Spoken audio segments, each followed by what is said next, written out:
कृष्ण कृष्ण हरे हरे, हरे राम राम राम हरे हरे। श्री प्रभुपाद की जय हो।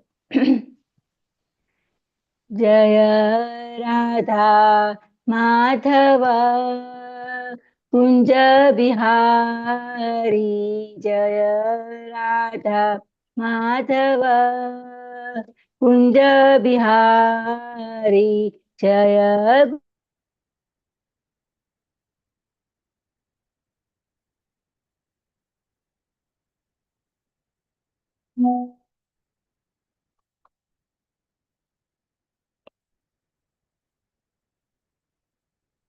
रंजन यमुना तीर वनचारी, यमुना तीर वनचारी, यमुना तीर वनचारी, जय राधा माधव कुंज बिहार।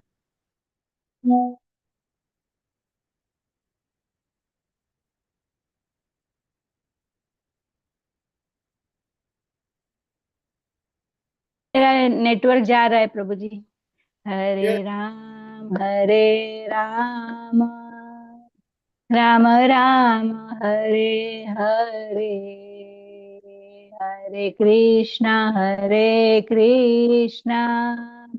कृष्णा कृष्णा हरे हरे, हरे राम राम राम हरे।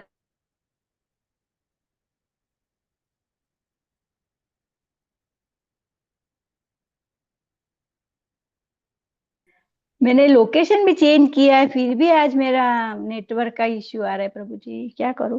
बार बार मुझे बाहर फेंक रहा है। नहीं, आपका वीडियो बंद कर दीजिए। मैं am I audible? Yes yes. Hare Krishna. ये वर am I audio. Audible? Yes yes माता जी। अच्छा, ऐसा करूं। Okay okay. हाँ ओके प्रभु जी। हाँ, सबसे पहले मैं प्रणाम मंत्र कर लेती हूँ। श्री बलदेव विद्याभूषण जी के चरण कमल में कोटि कोटि दंड प्रणाम।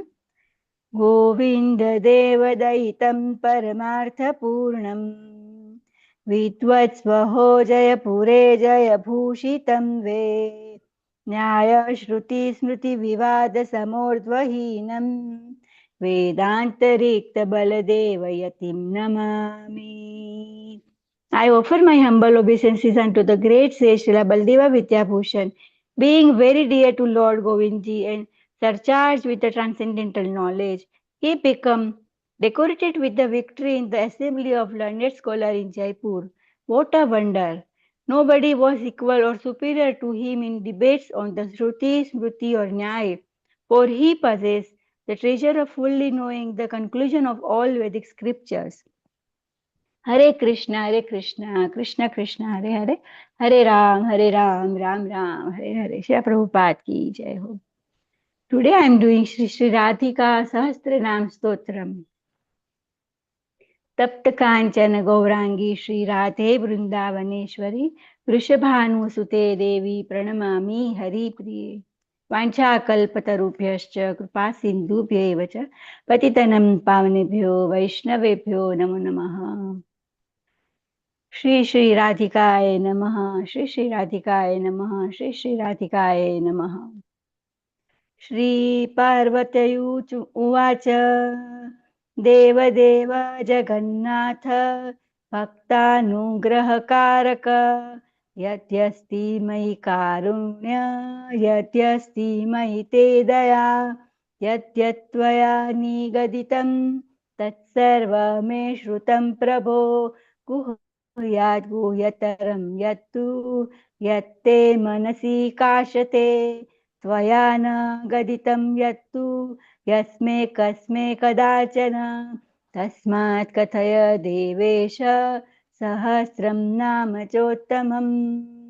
श्रीराधाय महादेव्या गोप्या भक्तिप्रसादनं, ब्रह्माण्डकर्तृहत्रीं च हत्री सा कथं गोपी त्वमागता।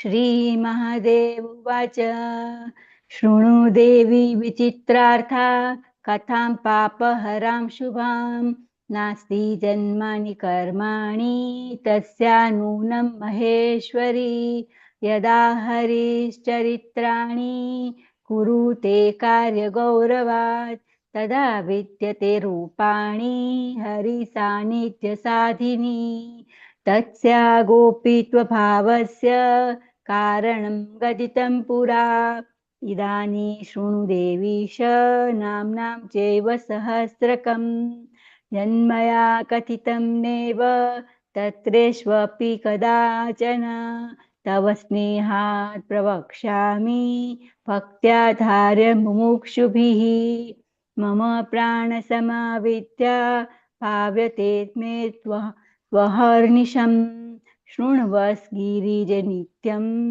पठस्व च यथामति यस्या प्रसादात् कृष्णस्तु गोलोकेश परप्रभु अस्या नाम सहस्रस्य ऋषिनारद एव च अथ श्रीराधिका सहस्रनाम स्तोत्रम् श्रीराधा राधिका कृष्ण ॐ श्रीराधा राधिका कृष्ण वल्लभा कृष्ण संयुता देवी राधा परा प्रोक्ता चतुर्वर्ग प्रसादिनी वृंदावनेश्वरी कृष्ण प्रिया मदन मोहिनी श्रीमती कृष्ण कांता च कृष्णानंद प्रदायनी यशस्विनी यशोगम्या यशोदानंद वल्लभा दामोदर प्रिया गोपी गोपानंदकरी तथा कृष्णांगवासिनी विद्या हरिकांता हरिप्रिया प्रधान गोपिका गोप कन्या त्रैलोक्य सुंदरी वृंदावना विहारिणी विकसित मुखांबुजा गोकुलानंद कत्री च गोकुलानंददायिनी गति प्रिया गीत गम्या गमनागमन प्रिया विष्णु प्रिया विष्णुकांता विष्णुरंक निवासिनी यशोदानंद पत्री च यशोदानंद गेहिनी कामारी कांत कामेशी कामलालस विग्रहा जया प्रदा जया जीवा जीवानंद प्रदायनी नंदनंदन पत्री च वृषभानुसुता शिवा गणाध्यक्षा गवाध्यक्षा गवां गतिरनुत्तमा कांचनाभा हेमगात्रा कांचनांगदधारिणी अशोकाशोकरहिता विशोकाशोकनाशिनी गायत्री वेदमाता च वेदातीता विदुत्तमा नीतिशास्त्र प्रिया नीति गतिर्मतिरभीष्टदा हरे Krishna Krishna Krishna Hare Hare Hare Ram Ram Ram Hare Hare. Now I am reading the translation very fast.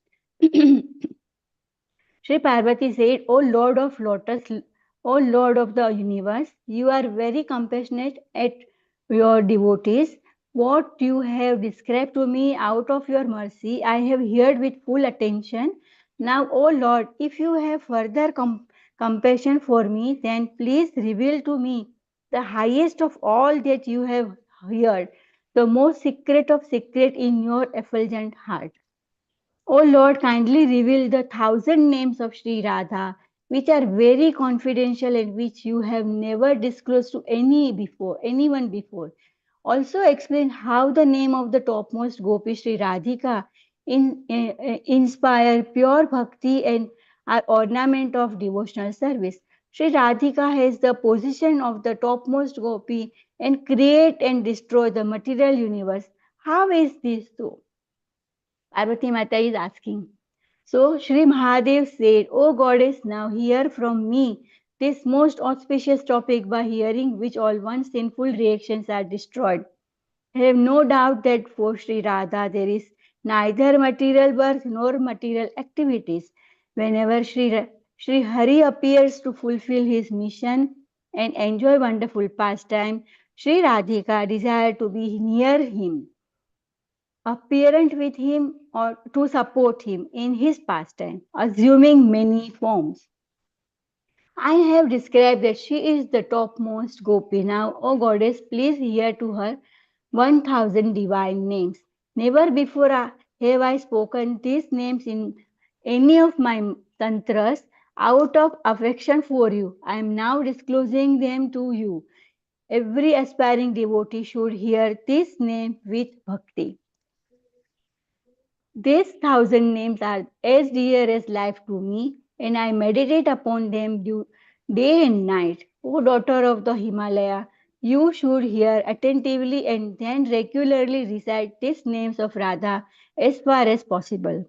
By the glories of this name, Krishna, the Lord of Gokula, has become the supreme master. Narada is the sage of those 1000 names. Hear them now. Radha, who awards four objectives of life, is the supreme goddess. Sri Radha is the original sound vibration of Om, the topmost worshipper of Krishna and the eternal companion of Krishna.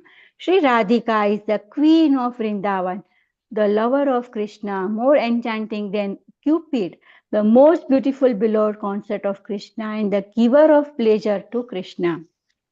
Sri Radha is the most renowned. Her fame is unfathomable. Sri Radha is very dear to the son of Yashoda, dear to Damodara, a cowherd girl, and giver of happiness to the cowherd people of Raja.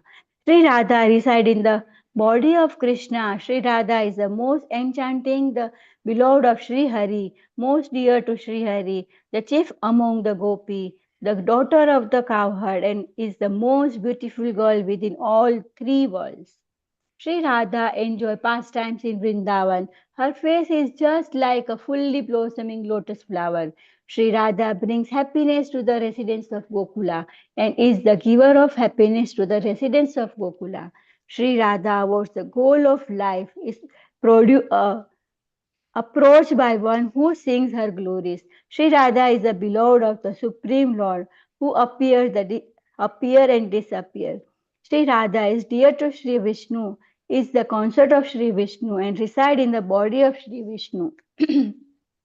Sri Radha is the wife of the son of the Yashoda, the housewife of the son of the Yashoda, the beloved of the enemy of lust, the queen of amorous pastime, and the very personification of conjugal pastime.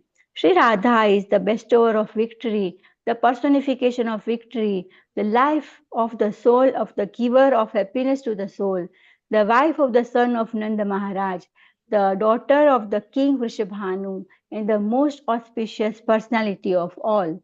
Sri Radha is the leader of the gopi, the in charge of the cows, the shelter of the cows, unparalleled, the golden complex complaint one. Her body hue is just like a molten gold, and she wears golden armlets. Sri Radha never lament, is devoid of lamentation, is free from lamentation, and destroyer of lamentation, is the personification of the Gayatri Mantra, the mother of the Veda, beyond the reach of the Veda, and the most erudite scholar. Hare Krishna, Krishna Krishna, Hare Hare, Hare Ram, Ram Ram, Hare Hare. Shri Shri Radhikaya Namaha, Shri Shri Radhikaya Namaha, Shri Shri Radhikaya Namaha. Hare Krishna, Dandavat Pranam to all devotees. Thank you for so wonderful, Sri Prabhuji. Dandavat Pranam. Hare Krishna.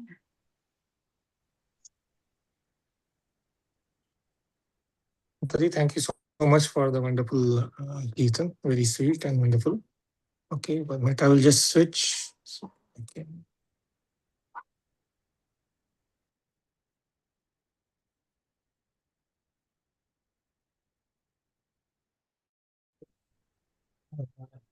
Am I audible, Prabhuji?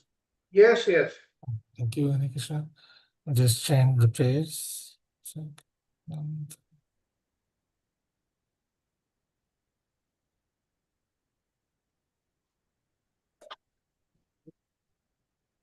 सर्वशास्त्राब्धि Piyush सर्ववैदिक सत्फल सर्वसिद्धांत रत्नाद्य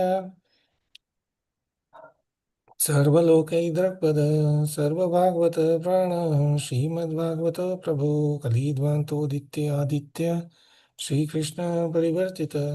O Srimad-Bhagavatam, O nectar churn from the ocean of all Vedic scriptures, O most prominent transcendental fruit of all Vedas, O you who are enriched with the jewels of all spiritual and philosophical conclusion, O you who grant spiritual vision to all the people of the world, O light breath of Vaishnava devotees, you are the sun which has arisen to dispel the darkness of the Kali Yuga. You are actually Lord Krishna, who has returned amongst us.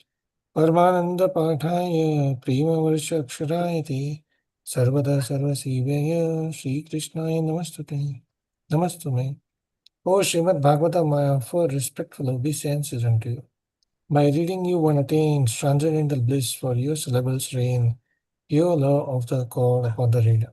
You are always to be served by everyone, for you are an incarnation of Lord Krishna. Madeka Bandhu Matsangi Madguru Mahadaram Madnishtarka Madbhagya Madananda Namaste. O Srimad Bhagavatam, O my only friend, O my companion, O my teacher, O my great wealth, O my deliverer, O my good fortune, O my bliss, I offer my respectful obeisances unto you. Asadu sadhuta dain tini kuchata kara hana muncha kada chinma premna hita kanta yospara. O Srimad Bhagavatam, O giver of saintliness to the unsaintly, O uplifter of the very fallen, please do not ever leave me. Please become manifest upon my heart and my throat, accompanied by pure love of Krishna. Now I do the Guru Pranam as well. Namo Vishnupadaya Krishna Vishtaya Bhutale Srimate Bhakti Vedanta Swami Iti Namine Namaste Saraswati Devi Gauravani Pracharine Nirvishesh Shunyavadi Pashata Deshatarine Jai Shri Krishna Chaitanya Prabhu Nityananda Shri Advaita Gadadhar Srivasadi Gaur Bhaktavinda Hare Krishna Krishna Krishna Hare Hare Hare Rama Rama Rama Hare Hare. Om Jnanatimirandasya Jnananjana-shalakaya Chakshurumritam yena Tasmai Shri Guruve Namah. Shri Chaitanya Manobhishtam Stapitam yena Bhutale Swayam Rupa Kadamayam Dadati Swapadankitam Vandeham Shri Guru Shri Utapadakamlam Shri Gurum Vaishnavam Shri Rupam Savritam Sagna Raghunatam Tam Sajivam Sadvaitam Savadutam Parijana Saitam Krishna Chaitanya Devam Shri Radha Krishna Padam Sagna Lalita Shri Vishakamitam Shya He Krishna Karuna Sindhu Dina Bandhu Jagatpate Gopesh Gopika Kanta Radha Kanta Namastute Tapta Kanchana Gaurangi Radhe Vrindavaneshwari Greshmanasute Devi Pranamami Hari Priye Vanchakalpatarubhyasya Kripasindhubhaiva cha Patitanam Pavnebhyo Vaishnavibhyo Namo Namaha. Hare Krishna Krishna Krishna Hare Hare Hare Ram Ram Ram Hare Hare. Om Namo Bhagavate Vasudevaya. Om Namo Bhagavate Vasudevaya. Om Namo Bhagavate Vasudevaya. Narayanam Namaskrityam Naram Chaiva Narottamam Devim Saraswatim Vyasam Tato Jaya Mudiyate. Nashtaprayasva Bhadreshu Nityam Bhagavata Sevaya Bhagavati Uttam Shloki Bhaktirvavati Naishtaki. Hare Krishna. Dear all, welcome to today's session. So before we go to lesson 23 and the next verse, first we'll finish the recap of the previous session. Hare Krishna, dear devotees. Let me share my screen.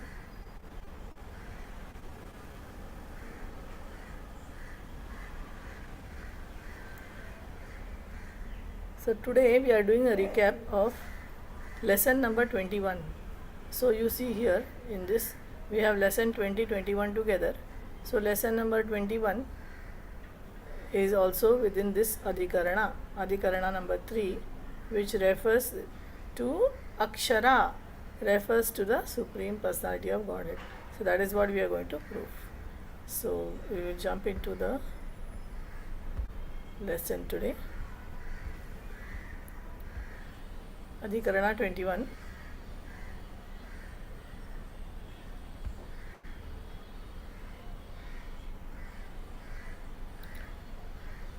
Oh, sorry. Just give me a minute.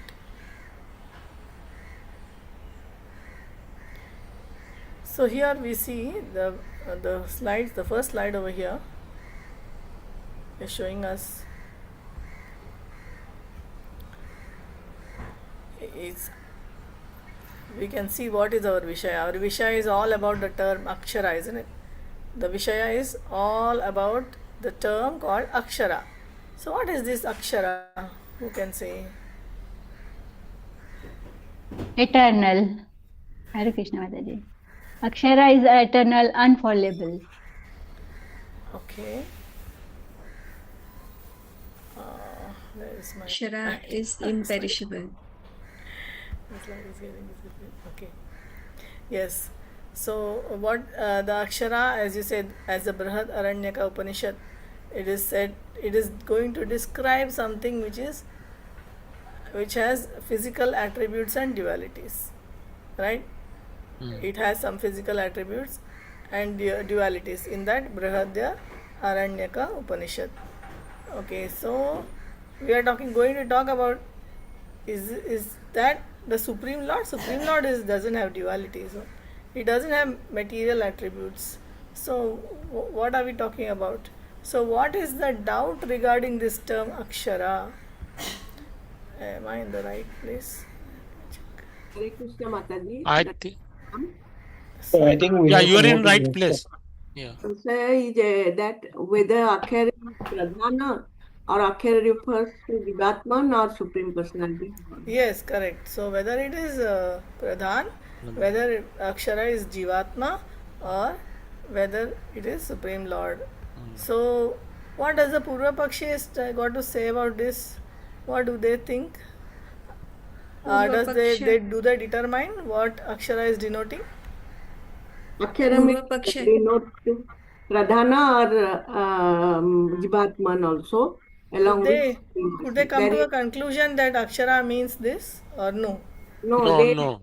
No. No, they They are could saying not. that the meaning is not very straightforward. It is Meaning is not ambiguous. very good. So hence it could mean something that is other than Supreme Personality of Godhead also. Yes, It is very good. open to interpretation. Yes, Yes, open to interpretation. Yes. So that is what the Purva Pakshi is saying. Okay. So we'll go to the next slide. Here, in this slide, who were the two great personalities who were in a dialogue? There was a dialogue going on. So who were the two people mentioned in the Brihadaranyaka Upanishad? And what were they discussing? Gargi Mataji and Yagambaka, Rishi Yagambaka, they were discussing There was a discussion, yes. So what were they discussing? understanding the ultimate reality. They were discussing to understand the ultimate reality. Ultimate reality, very good. They were trying to discuss the ultimate reality. So, Gargi was asking the questions to Yajnavalkya Rishi about what is the ultimate reality. So, they wanted to know what is ultimate reality. So, the eternality of Akshara, or the eternal, Akshara means eternal. So, that's nature of that Akshara also they are trying to understand. Okay, so who is that Akshara? Is it Supreme? So she was coming to the point, is it heavenly planets, or is it higher than that? Is it the different lokas, or is it Brahma lok, or is it above Brahma lok? Like that they might go on and on and on and on, trying deeper and deeper inquiry to reach the final answer, which is that Akshara is Supreme Lord. Okay. So now we go to the next slide. In this slide, we will see what is Akshara supporting. What is Akshara supporting as given in the Sutra 1.3.10. So this is the first Sutra we are talking about. In this, it says Aksharam, eternal, Ambara, sky, Anta and Dhrite because of being the support. So Akshara is supporting something. What is it supporting? Yeah, Akshara supports all everything, resting Everything. place of all elements, beginning with subtle and gross, everything that exists under the sky.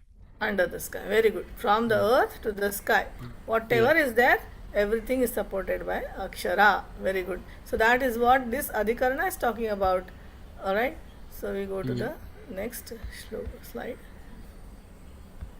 Here in this slide, how can we tangibly experience? So there is something given in this particular slide which is an example. Okay, so that's a tangible example which is telling us that we can experience now. It's all now also in this present body, in this world also we can experience the teaching of Brihadaranyaka Upanishad 3.8.6 to 8. So these shlokas we can see it in our reality, in our daily life. So how can we see that in our daily life? Through the sun. Very good. So when So the sun comes and how it spreads, it is so vast. So beyond the sun, somebody is holding the sun and is ordering the sun to, to come out and to spread the light. And so something is holding that, somebody is doing that, has the power to control even sun. So what can we feel when we see we see that sun? Okay, the actually the dawn. The sun has not yet arrived. Still, Mm. only that early light we see. So when we see that, what we experience? We feel gratitude towards the highest controller. But first thing we experience that embrace of the eternal. That means Lord is yeah, embracing us. That Lord means the Akshara. Akshara is embracing the entire universe, everything, including us. Everything is. So if we just sit there in that moment of early light, just when the sun has not yet arrived. So before that, right. we just sit there and we just experience that the Akshara is embracing the whole material world, whatever is under the sky, it is embracing the whole thing, even above us, everything, and we feel so. So the Lord is so vast, so Mm, mm. immense, and we feel the calmness in that early moment of the morning. It's very calming, and we feel that we are supported by the Lord, so that we feel that supporting. Uh, that the Lord is supporting us, that the Lord is supporting the whole thing, and we feel so much gratitude. That is our daily tangible way of learning. I hope that was clear. Yeah, So, so Yes, sir. yeah, mother, yes, please, when you please. see really in the morning, as sun is rising, Yes, everything was in the dark and suddenly start, showing up there. You see really vastness. yes, You see the beauty of everything, how yes, the one sun shows everything, right? yes, So that whatness and how small we are, as you compare to that, that is the time once sun comes up and then we start busy with everything, we forget what's happening around us, right, in cosmos. So as yes, you say, this is where we feel that presence of something divine. Definitely yes, one feels it. Yes. yes. Wonderful. One Thank you, must Prabhu. see daily sunrise and sunset. Yes, Yeah. मस्त see, बहुत अच्छा लगा. yes. And if you are fortunate, if you can see it from your Yes, balcony, your window, I daily near see the. the sunrise, Mataji. Yeah, because you're And at fortunate. that time, I Everybody doesn't always get. think, We are staying in Mataji. such high-rise buildings, we don't even get sometimes It to see gets see that. sunrise. मगर माता जी हम जब भी sunrise देखते तब मेरे मन में हमेशा बहुत अच्छे विचार आते हैं कि वृषभानु नंदिनी के आराध्य देव प्रकट हुए, हनुमान जी के Hmm. गुरुदेव प्रकट हुए, प्रकट हो गए यमराजा हैं, यमुना रानी के पिताजी प्रकट हुए, वो सब मैं प्रकट हो गए. सोचती हूँ. तो इतना अच्छा लगता है हर रोज सन को देख के ये सब को याद कर लेती हूँ. Yeah, Very very good. nice. Very Yeah. nice, very nice. Thank you, Mataji, for all this wonderful realizations. So we will go to the next next slide. The next slide. The word Prashasanat is clearly seen in Brahma Samhita. It is 5.52. What is that? What is Prashasanat? Prashasan means to command, means to have. So Prashasanat means by the command. This is the next Sutra 3.11.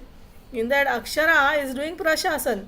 So we can see that in the shloka of Brahma Samhita, where we are talking about the sun only, how the sun is doing, how the sun is doing is revolving, and the Lord is Prashasanat, he is commanding. So we can see that. Anybody wants to chant that shloka? यच्चक्षुरेषु Savita सकलग्रहाणां Raja समस्तसुरमूर्तिरशेषतेजा यस्याज्ञया भ्रमति संवृतकालचक्रो गोविन्दमादिपुरुषं तमहं भजामि. So yachkshureshu savita. Savita means the sun. Chakshu means the eyes. So Krishna's eyes, one of these eyes of the Virata Purusha, one of the eyes is the sun. Yachakshureshu savita sakala grahanam. So of all the grahanam it is Raja. Raja. Sakala grahanam Raja. Raja samasta suramurtir. Suramurti means all the demigods. Ashesha Teja. It is giving Ashesha Teja to all the planets, right from top to bottom. Okay. Yasyadnyaya. Yasyadnyaya. Whose Adnya on this particular sun, who is giving the sunlight from the topmost planet to Earth, between Earth and the topmost planet is giving. So this planet is somebody's Adnya, it is following. Yasya. Yasya means yours. Yours means the Lord. Your Adnya, Yasyadnyaya, Brahmati, it is going round and round.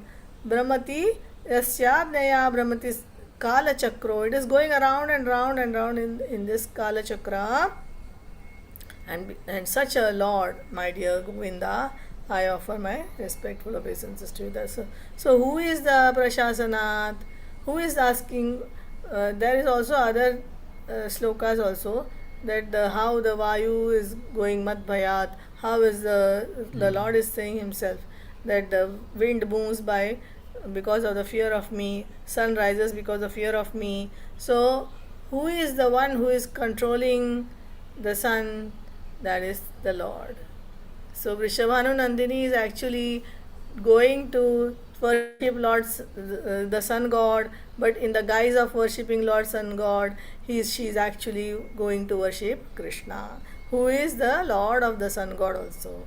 So this is the meaning of Prashasanath. Yeah, also, Mother, one more meaning we see the time. Sun set the time, right? Yes. It says the command, the eternal highlights the nature of existence, also the time. Time, yes. Yeah. Sun sets the time. Very good. Then there is one more shloka here, Srimad Bhagavatam 3.29.43. Nabho dadati shvasatam padam yanniyamadadah lokam swadeham tanute mahan saptabhiravritam. So what is the translation of this verse? This is the verse we are talking about, how the Lord is controlling the sun god. Subject to the control of the Supreme Lord, the sky allows outer space to accommodate various planets. So Krishna is allowing the sky, outer space, to accommodate so many planets which hold innumerable living entities, right? No count. There are so many. And the total universal body, that is Virata Purusha, expands within these 7 coverings under his supreme control. Now we are talking about these 7 coverings. There is all the subtle coverings of this universe. Below this there are so many planets, right? So many planets, 14 planetary systems are there, and each planetary system has got many planets, several planets. So like this is a total universal body.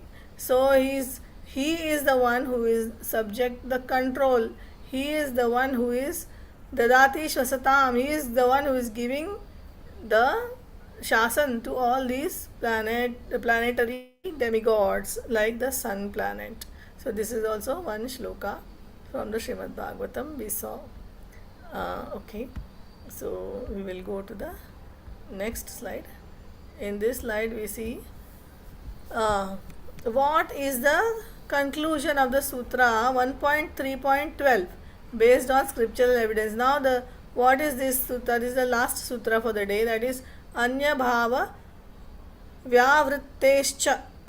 Anya bhava vyavrittescha. So what is the thing? Another bhava is there, another nature is there because of the exclusion of. So let us see what is the meaning of this sutra. So we are going to try to understand the purport of the supporting. So we want to know what is the conclusion based on scriptural evidence. So just look at the last part, conclusion.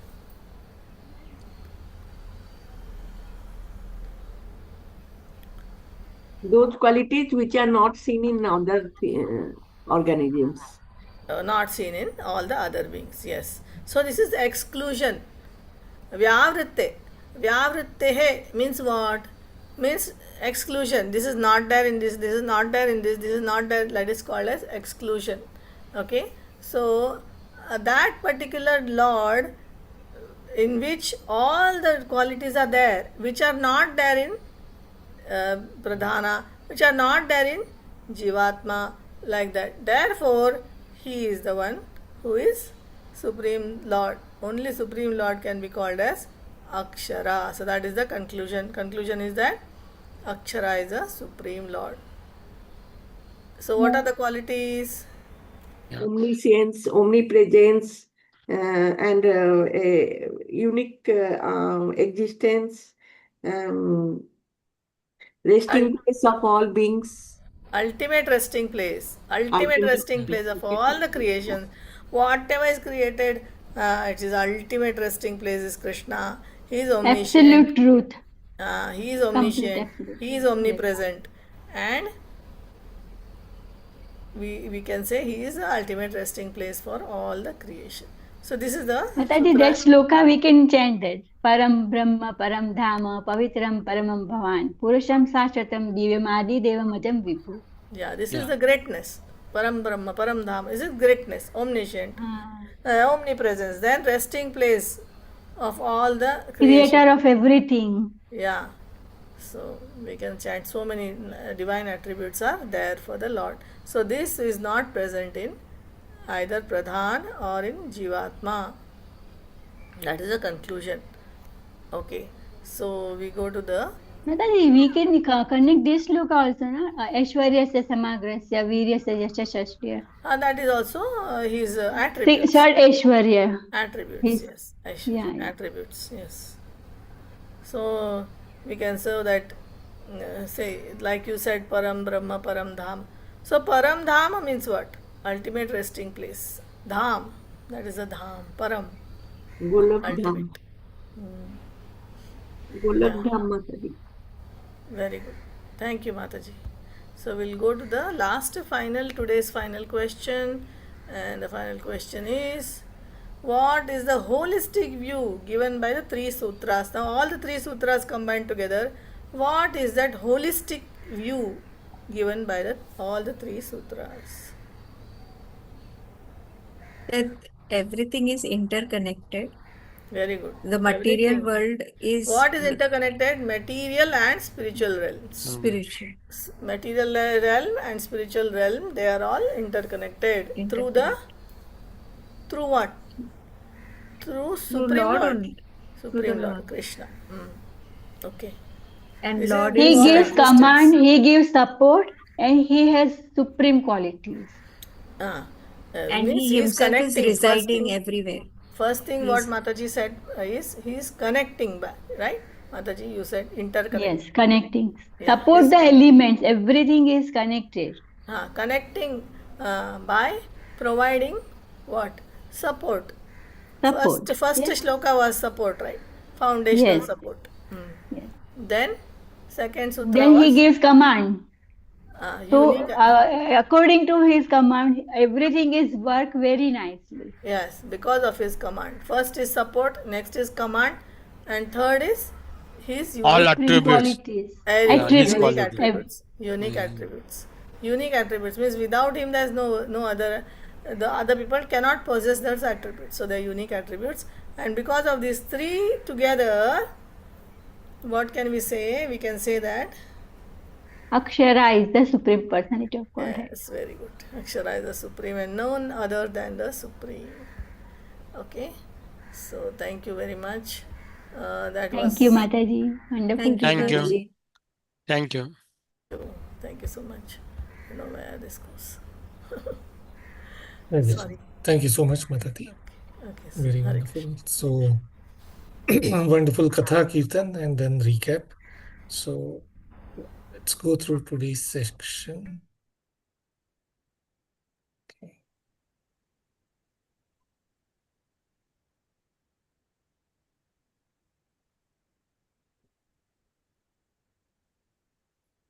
Okay. So, today's class, which is lesson 22, 23, what we're gonna cover is Adhikarna, Adhyaya 1, Pada 3, Adhikarna 5, this is. And it is Sutras 1.3, 13 to 23. Adhikarna 5, which says Dhara is Supreme Personality of Godhead. So here Dhara is, what is the meaning of Dhara? Dhara is like the small space or ether, the element sky in the heart, that is reference to the Supreme Personality of Godhead. This is verses 13 to 23. Okay, so we'll start with that. Okay. Now, just for a quick, overview, I quickly made this pic. This will give us a 5-second overview or maybe 30-second overview of all these verses, which we're gonna cover today and tomorrow. This is a very short. One sec. I think, is it visible to you? No, no. Very small, right? Okay, I will just stop this share and see if I can go here. Yeah, I will share this one. Give me a minute. So this is again inspired by wonderful Prashad Prabhu, how he does this. So this is a quick, is it visible now? This slide, little bit? It is better. Yes, Prabhuji. Yeah. So we're gonna go from verses 13 to 23 by the slides prepared by His Grace Charu Prabhu. So wonderful.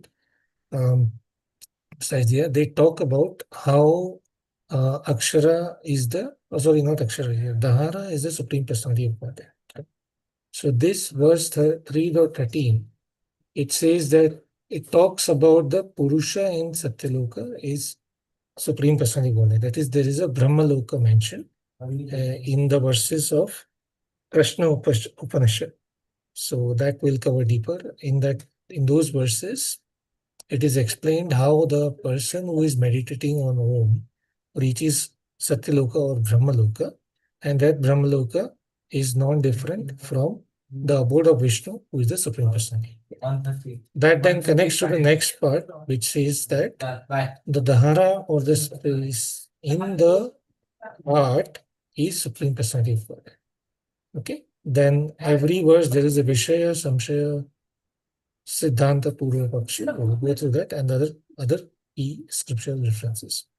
In verses 15 and 16, the author, like we'll cover 13, 14, 15 today. 16 onwards we'll go tomorrow. So verses 15 and 16, here he explains how this Akasha is not a mere physical space, because it is easy to understand that Akash means ether. No, it is not ether. No, it is not Jiva. That is explained in verse 16. Okay.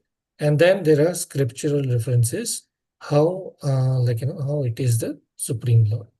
Okay, now that we understand it is the Supreme Lord, what we're gonna do with that? Okay, we'll understand the nature of the Supreme Lord. It's his attributes as a controller, and the benevolent, and what do you call the kind Lord, right? And then what do we do that now that we understand who he is, what his nature is? What we do that? Then we do the meditate on the Lord, and how we do that. And then when we do that, in verse 23 is the final Shruti Phala, or the what is the result of that? We get a realization, we get a bliss. So these are the ways. So here it starts with, again, the Brahmaloka or Satyaloka is actually the abode of Lord Vishnu in the context of these verses in Prashna Prashna. Now that Lord, he resides over there, and at the same time, he is in our heart, the lotus of our heart as well. And when we as a meditator or the devotee, follow the devotional practice, we realize him, and then we ultimately reach his abode. Right? So the overall theme the essence is, the Supreme Lord is one without a section. He is realized as the Purusha in Satyaloka for the outer journey, and as Dasha in the heart as well for the inner journey. Meditation on him is the direct means of liberation. So now with that, we go back to slides of Prabhuji. Now let me share the slides. Very nice slide, Prabhu. It has given a complete big picture. Sanjeev Prabhu, Hare Krishna. Yes, Prabhu. This is actually, I will not take the credit. These are slides of Prabhuji, and all I did is used our AI, giving it the instruction of the But prompt. share that that slide, Prabhu. It is very helpful, actually. Yes, it was very helpful. So Yeah, very helpful. Thank you. Now we come back to the full screen. Yeah. Okay. Once we complete these lessons, then we will come back to those and review that again. So we covered the first page, right? We went through this. Now the second slide. So here, this is speaking about Prashna Upanishad. Prabhuji, Charu Prabhuji, S. Charu Prabhu, he sent a very wonderful, I think, 3-page document about the Prashna Upanishad from the Wisdom Library. So what is that Prashna Upanishad? Prashna Upanishad is set of 5 questions, or 5 or 6, whatever those questions, by the sages, and response by the Muni called Pipalat Muni. So they go to him asking some questions, because what do the sages or the Gyanis or those who are done with the material engagements do? They Athato Brahma Jigyasa. That was the starting verse of this Govinda Vasya, or the Brahma Sutras, right? They inquire, who are we? What is it? So they went for the inquiry. Wonderfully, though, the sage asked them to stay in his ashram for 1 year, practice the brahmacharya, practice the regulative principles, practice the meditation and all that. After that, he told them, okay, now you may ask me the questions. So each of them asked him different question. The question 5 by the sages, one of the sages, the 5th sage is, he's asking, what is the journey and what is the result of meditation or no? Okay, so that is what that question talks about. In the response, Pipalad Muni, he gives the response, okay, what are the levels of the chanting, what are the different, so we'll go through that in deep here as well, and how it helps. Now, in those verses comes one verse which mentions that the chanter reaches the Brahmaloka, the highest level or the 3rd level of the chanter, who goes very deep, reaches Brahmaloka. So that is the context of the this Vishaya of that sutra or this verse, that what is that Brahmalok and what is the Purusha seen in that Brahma. So the answer we all know, that in this context, Brahmaloka is actually the abode of Lord Krishna or Vishnu Loka, or he is the Supreme Personality of Godhead. Okay, in this context, that everything, as we mentioned earlier, has to be taken contextually, not independent. If you look at that verse of Prashna Upanishad independently, then you will also conclude, oh, it is about Brahma. And then there is this template we have, Vishaya, Shamshaya, Purva Paksha, Siddhanta. So we'll go through that template. So we'll see, what is the Vishaya. Vishaya is what is that abode, who is that person Brahma in this context. The Vishaya is, that is Supreme Personality of Godhead, and the abode is the abode of Lord. Shamshaya, okay, is that Brahma, is that person the demigod Brahma, or is it someone else? Or is it Vishnu? Then the Purva Paksha will present the argument, which we'll see. And then we will see the defeating, how do we defeat those arguments, and also the Siddhanta that will be presented by Ved Vyas. Okay. Now coming back to this text of or the response of this sage Pipalada in on the meditation of Om. So there is very wonderful verses over here. It mentions these are the power of the mantras, like how when one chants at the different level, the initial level, those who stays at the initial level, then through the mantras of Rig Veda, they will transform in the physical world. They will get they will continue to get the human body with the gift with the gift of, like, austerity, charity, and also very good, they will get in the uh, maybe house of already devotees, and they will get the opulence as well. So they will get the facility to practice that again. If one goes to the next level, which we'll go through this, then by the mantras of Yajurveda, they will be transformed to a better world, the planet of the moon, or the higher world where one will enjoy. And then after the Punya, Shrine Punya, Vishanti Mriti, then they will come back. That is the problem. That you get a lot of opulence, you get attached, but then ultimately. But the one who goes very deep, he wants to understand the Lord, serve Him, and establish the connection with Him, then he achieves the supreme good. So this is through the mantra of Samveda. So the point here is this chanting of mantra. I mean, we have seen this so many times, but it is amazing to see the power of this mantra of this different Vedas, the Rig Veda, Yajur Veda, how they take us away from this material world and elevate us. So that is the power that is given in this verses, right? So now the three level of meditation. I think we all are very well aware. This Om is split into three levels. Right? So that's the three level that is explained here in the meditation of Om, right? Then what is mentioned here is the realization can be the para Brahma or apara Brahma, superior or inferior Brahman. So does that mean the Brahman is superior or inferior? Obviously no. Brahman is Brahman. The sun is sun. It is gluey planet with the fire. It cannot be superior or inferior. What is superior or inferior is explained is from the point of view of our realization. Is our realization complete or incomplete? Right. So as we have learned from the verses of Srimad Bhagavatam by Srila Prabhupada also, uh, Brahma iti, Paramatma iti, Bhagavan iti. Right. It is the realization of us of this superior, supreme personality of Godhead. Either it is partial, either null, partial, or fully complete. The lowest level is the Brahman. The intermediate level is Paramatma. The complete understanding is the Supreme Personality of Godhead, or the Bhagavan. So that is the realization based on the chanter, right? So now the three levels of this chanting of Om.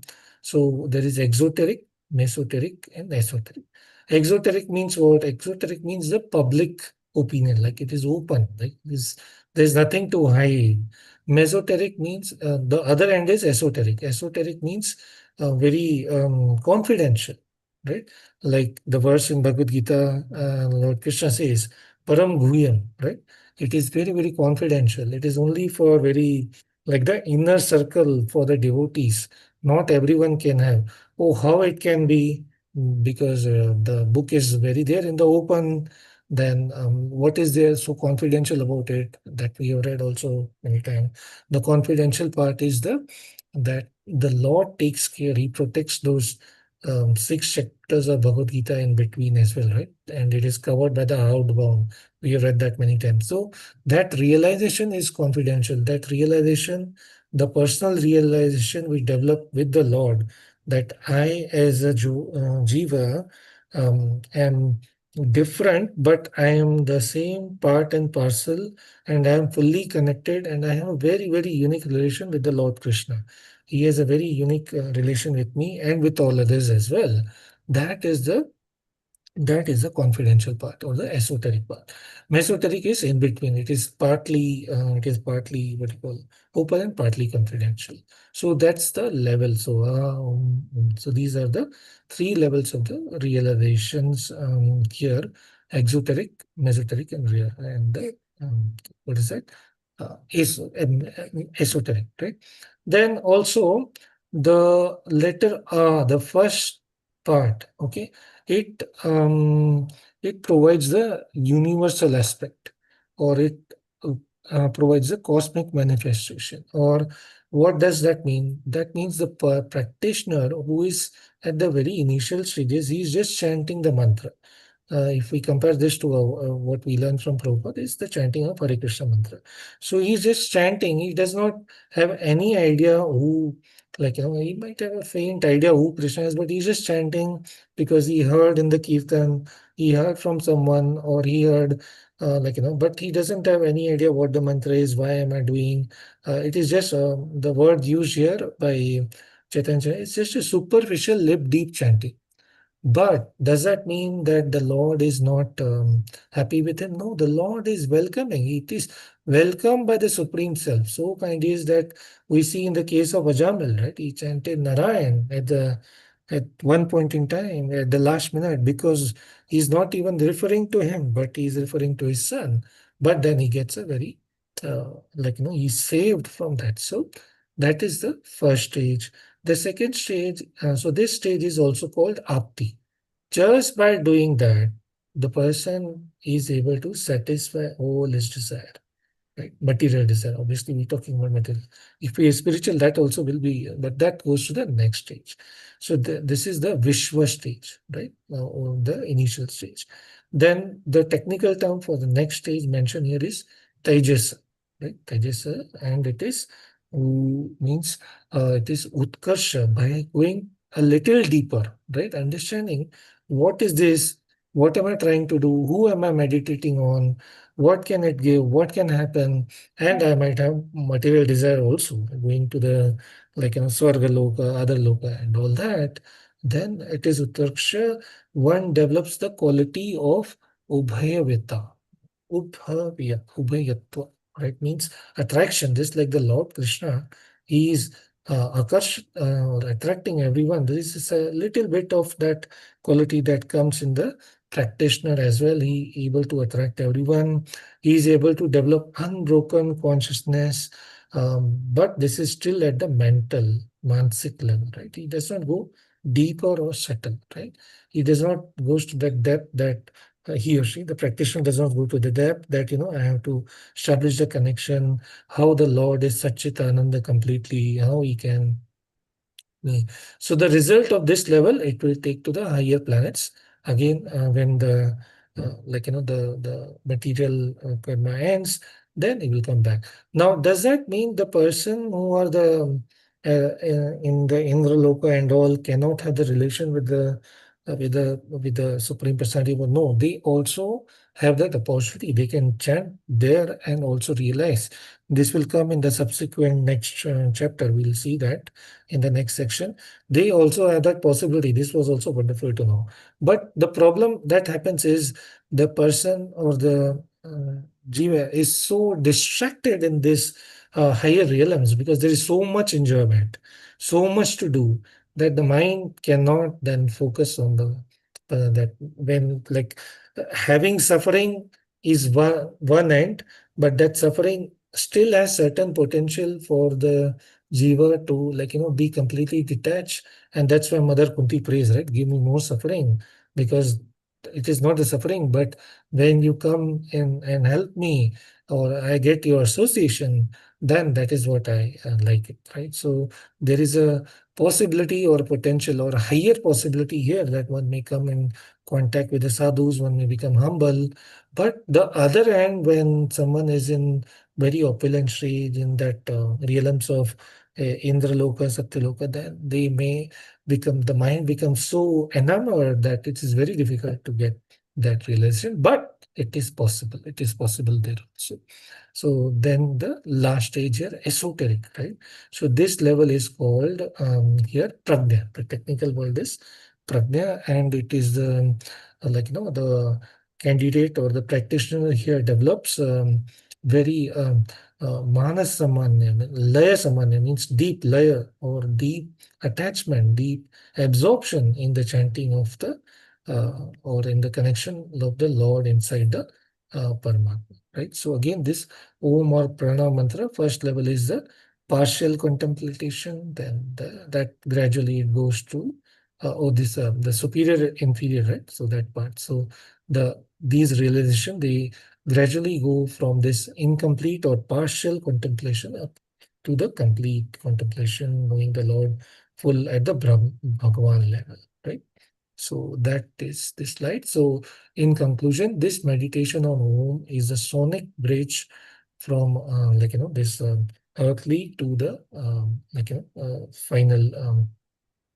It takes us away from this material attachments, and it elevates us. That's the point over it, right? So just by this method of chanting, we can elevate ourselves. So that's the summary of this slide. Now going to the next section, our template of Samshaya Purva Paksha Siddhanta. So what is the Samshaya here? What Sage Pipala tells in one of the verses in this Prashna Upanishad, that one who is chanting at the third level, the deep level over here, the esoteric, finally gets a destination of a Brahmaloka, right? So now here the question or the samshaya is that Brahmaloka, or is the Brahma here referring to the demigod, the four-faced demigod Lord Brahma? Is the goal of meditation Brahma? That is what the samshaya is there, right? Or is it someone else, right? That is the samshaya. What is the identity here? The Purva Paksha is presenting, or the antithesis is presenting a very, very strong argument here. They present the argument in the sense that, even in the normal cases, we have this, when we say Indra Loka means the abode of Indra. When we say, let's say Shiva Loka, it's the abode of Shiva. So here Brahma Loka is the abode of Lord Brahma, and we are talking about a demigod Brahma. Also, how Sage Pipalad is explaining is in the stages. There is stage 1, stage 2, stage 3. So how can it go directly beyond? We are talking from the earthly to the like Bhur Bhavaswa. We are talking from the earthly level to the middle level. Then it goes. So now, from which context are you bringing in Lord Vishnu or other level? No, that breaks the hierarchy. So that is wrong. So it has to be Brahma. So that is the Purva Paksha is presenting a very, very strong antithesis or the argument over here, right? But then Lord Srila Vyasadeva, right? Srila Vyasadeva, he's presenting the Siddhanta here. What is the Siddhanta here? No. Don't take this verse independent. Go in the full context. Read the next verse. Read the set of these verses. Read the theme. Read the Adhikarna. The next verse says that this Brahmaloka, the quality of that abode is like it is he's free from all the it is like it's free from, actually we should go to the next slide. What is that? That is what is explained. The Siddhanta here is based on that complete context. You will see in the next set of verses, you will see that the qualities described of this loka do not apply to Brahmaloka, because Brahmaloka at the end it is it is also destroyed and is mentioned in the Vedas. And the Lord Brahma also, he also has a finite time span of 100 years of Brahma. It is not infinite. There also death is there. His planet also death is there. His planet also disturbances are there, although low. So that cannot be Brahmaloka. So we'll come to that now. That is covered here, Brahmaloka versus Vishnu. But that is the verse here. Our verse here is Ikshati Karma Vyapadeshat. So that is the verse or the Sutra 1313 we're talking about. That is here. What it is saying is the Ikshati means to witness or seeing. The karma is the object. Vyapadeshat is because of this description. So what the verse says, the person here is Supreme Personality of Godhead.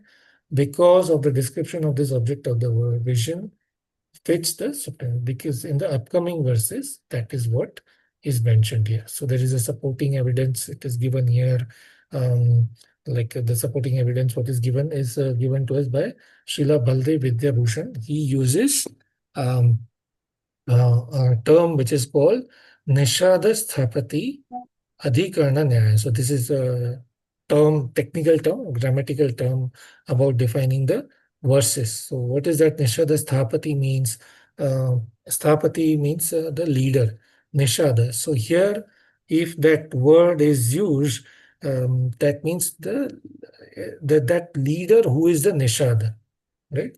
Not the leader of Nishada. So is and of make a huge difference. Means the leader who is Nishada, but he's leader of the whole community. Or like, for example, I can use the current word, the leader who is Chaiwala doesn't mean that he's a leader of Chaiwala. He's a leader of a nation, right? He's a very great and wonderful personality. He's a different. He was at some point doing that activity. Doesn't mean he's leader of that. So that is the point here. So we have to take the grammar very, very carefully here. That is what Baldev Vidyabhushan say.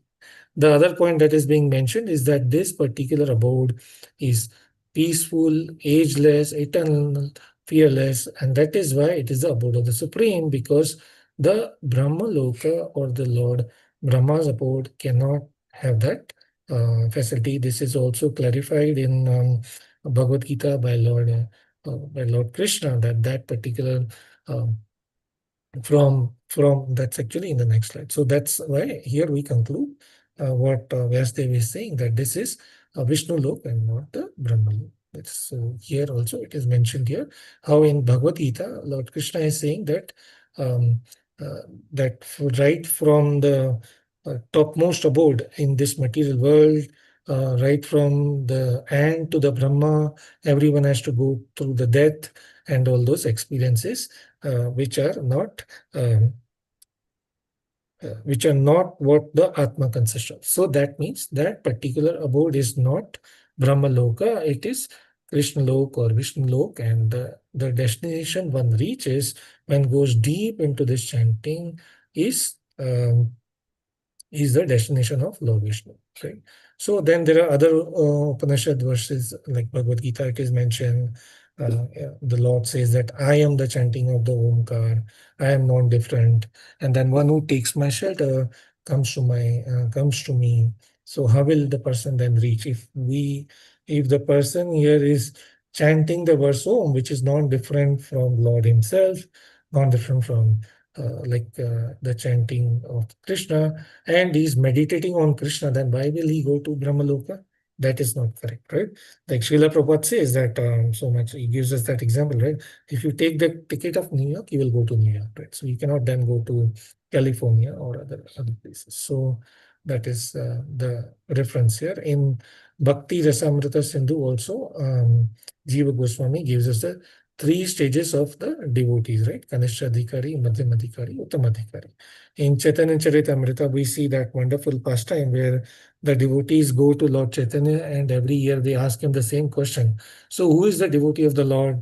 I think we all know that, right? The first year he says that one who chants Hare Krishna even one time is a devotee. Then he says, oh, one who chants continuously, he's a devotee. Then he says that one who chants and make others chant, then he's a devotee. So those are the stages of this, Kanishta, Madhyama, and Uttama Adhikari. Kanishta Adhikari means he may be just chanting, but he doesn't know. Madhyama Adhikari, he knows very well, he can understand who is the Kanishta, who is the Uttama, he will associate with the Uttama, he will have that, desire that I grow. And then Uttama Adhikari, again, he does not differentiate, but that is at a different level. He sees lords everywhere and he sees everyone as a devotee who is more qualified that thing. So that is so. And then also, how do we get through these stages? That is also given the journey of the sadhaka from the initial Shraddha to Prema. That is also given into Bhakti Rasamrita Sindhu. So that is the parallel between the stages of chanting Om as described in the Prashna Upanishad, and also like how we see that in our the books given, the Gaudiya books given by our acharyas, right? So this is again one more wonderful realization I had, Like these verses, if you read independently, they are so confusing. But see how our genius and revered Acharya Srila Prabhupada, he has done it for us.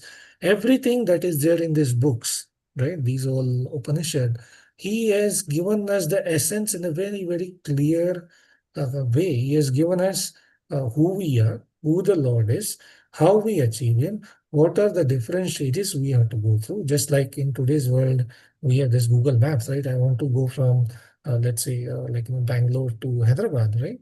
The Google Map will show me that, okay, it will take me X number of hours. I will go through this toll. I will, if I go at this speed, I will reach at this time. That's what, like, Srila Prabhupada has given us long back. And that is our journey of, like, spiritual growth. So that is so wonderful. And, like, how much should we be gratitude or, like, thankful to them? There is no there's no limit to that, right? We cannot tell that. So that is now transition to the next Adhikarna or the next set of sutras over here, which is Sutra number 14, right? So Sutra number 14 will come now. This is now talking about where is this Lord? Okay, how do we achieve? Oh, he's not far away. He sits right in our heart. How? He's there as the Dhara as well, right? We studied in the previous case, but this particular set of verses, they focus on Dhara, which is the sky in the heart. So now before we go, a short pause. Am I audible? Are people able to understand? Is it making sense or volume too low, too high? Just a short 30-second checkpoint. Is everything okay with everyone? Yeah, Yes, Hare Krishna. Prabhuji. Yeah. Yes, Prabhuji. So, Prabhuji, just one question. So, because I'll be recapping this one, So Yes. tomorrow is my. So it is not lesson 22 only, but it's a part of the 23 also, right? That is Part the of 23 also. So part of 23 is verses 14 and 15. Right? So 14 and that is, 15. yeah, so that is up to slide 13 or so. We will finish that. If you want, I will send you this PPT. So it is, I have Okay. highlighted So certain portions, so it might be easy for you it as you helps guys go me. through. Yeah, I Sure, will sure. send you. Thank you. I will upload on the WhatsApp. Okay, Prabhuji. Okay, wonderful. Thank you. Thank you for that. So now we come to the next Dhara. So this slide again, as I said, it transitioned to Adhikarna 5.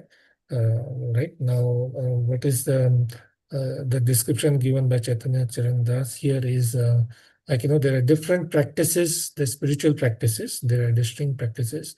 There are external rituals, which is the karma kanda, where do they take us? And then there is bhakti. Then there is jnana. What are these different areas that is covered? I think we have read a lot in Bhagavad Gita, but based on our why has Lord given us this karma, jnana, and all philosophy? Because every soul journey is unique. Every soul is in a different stage, so and every soul has their own aspiration. So depending on how they see what they absorb at different point, the Lord is very, very merciful. He gives them all the path. However, the part of karma kanda is like, you get elevated, but then you again come down.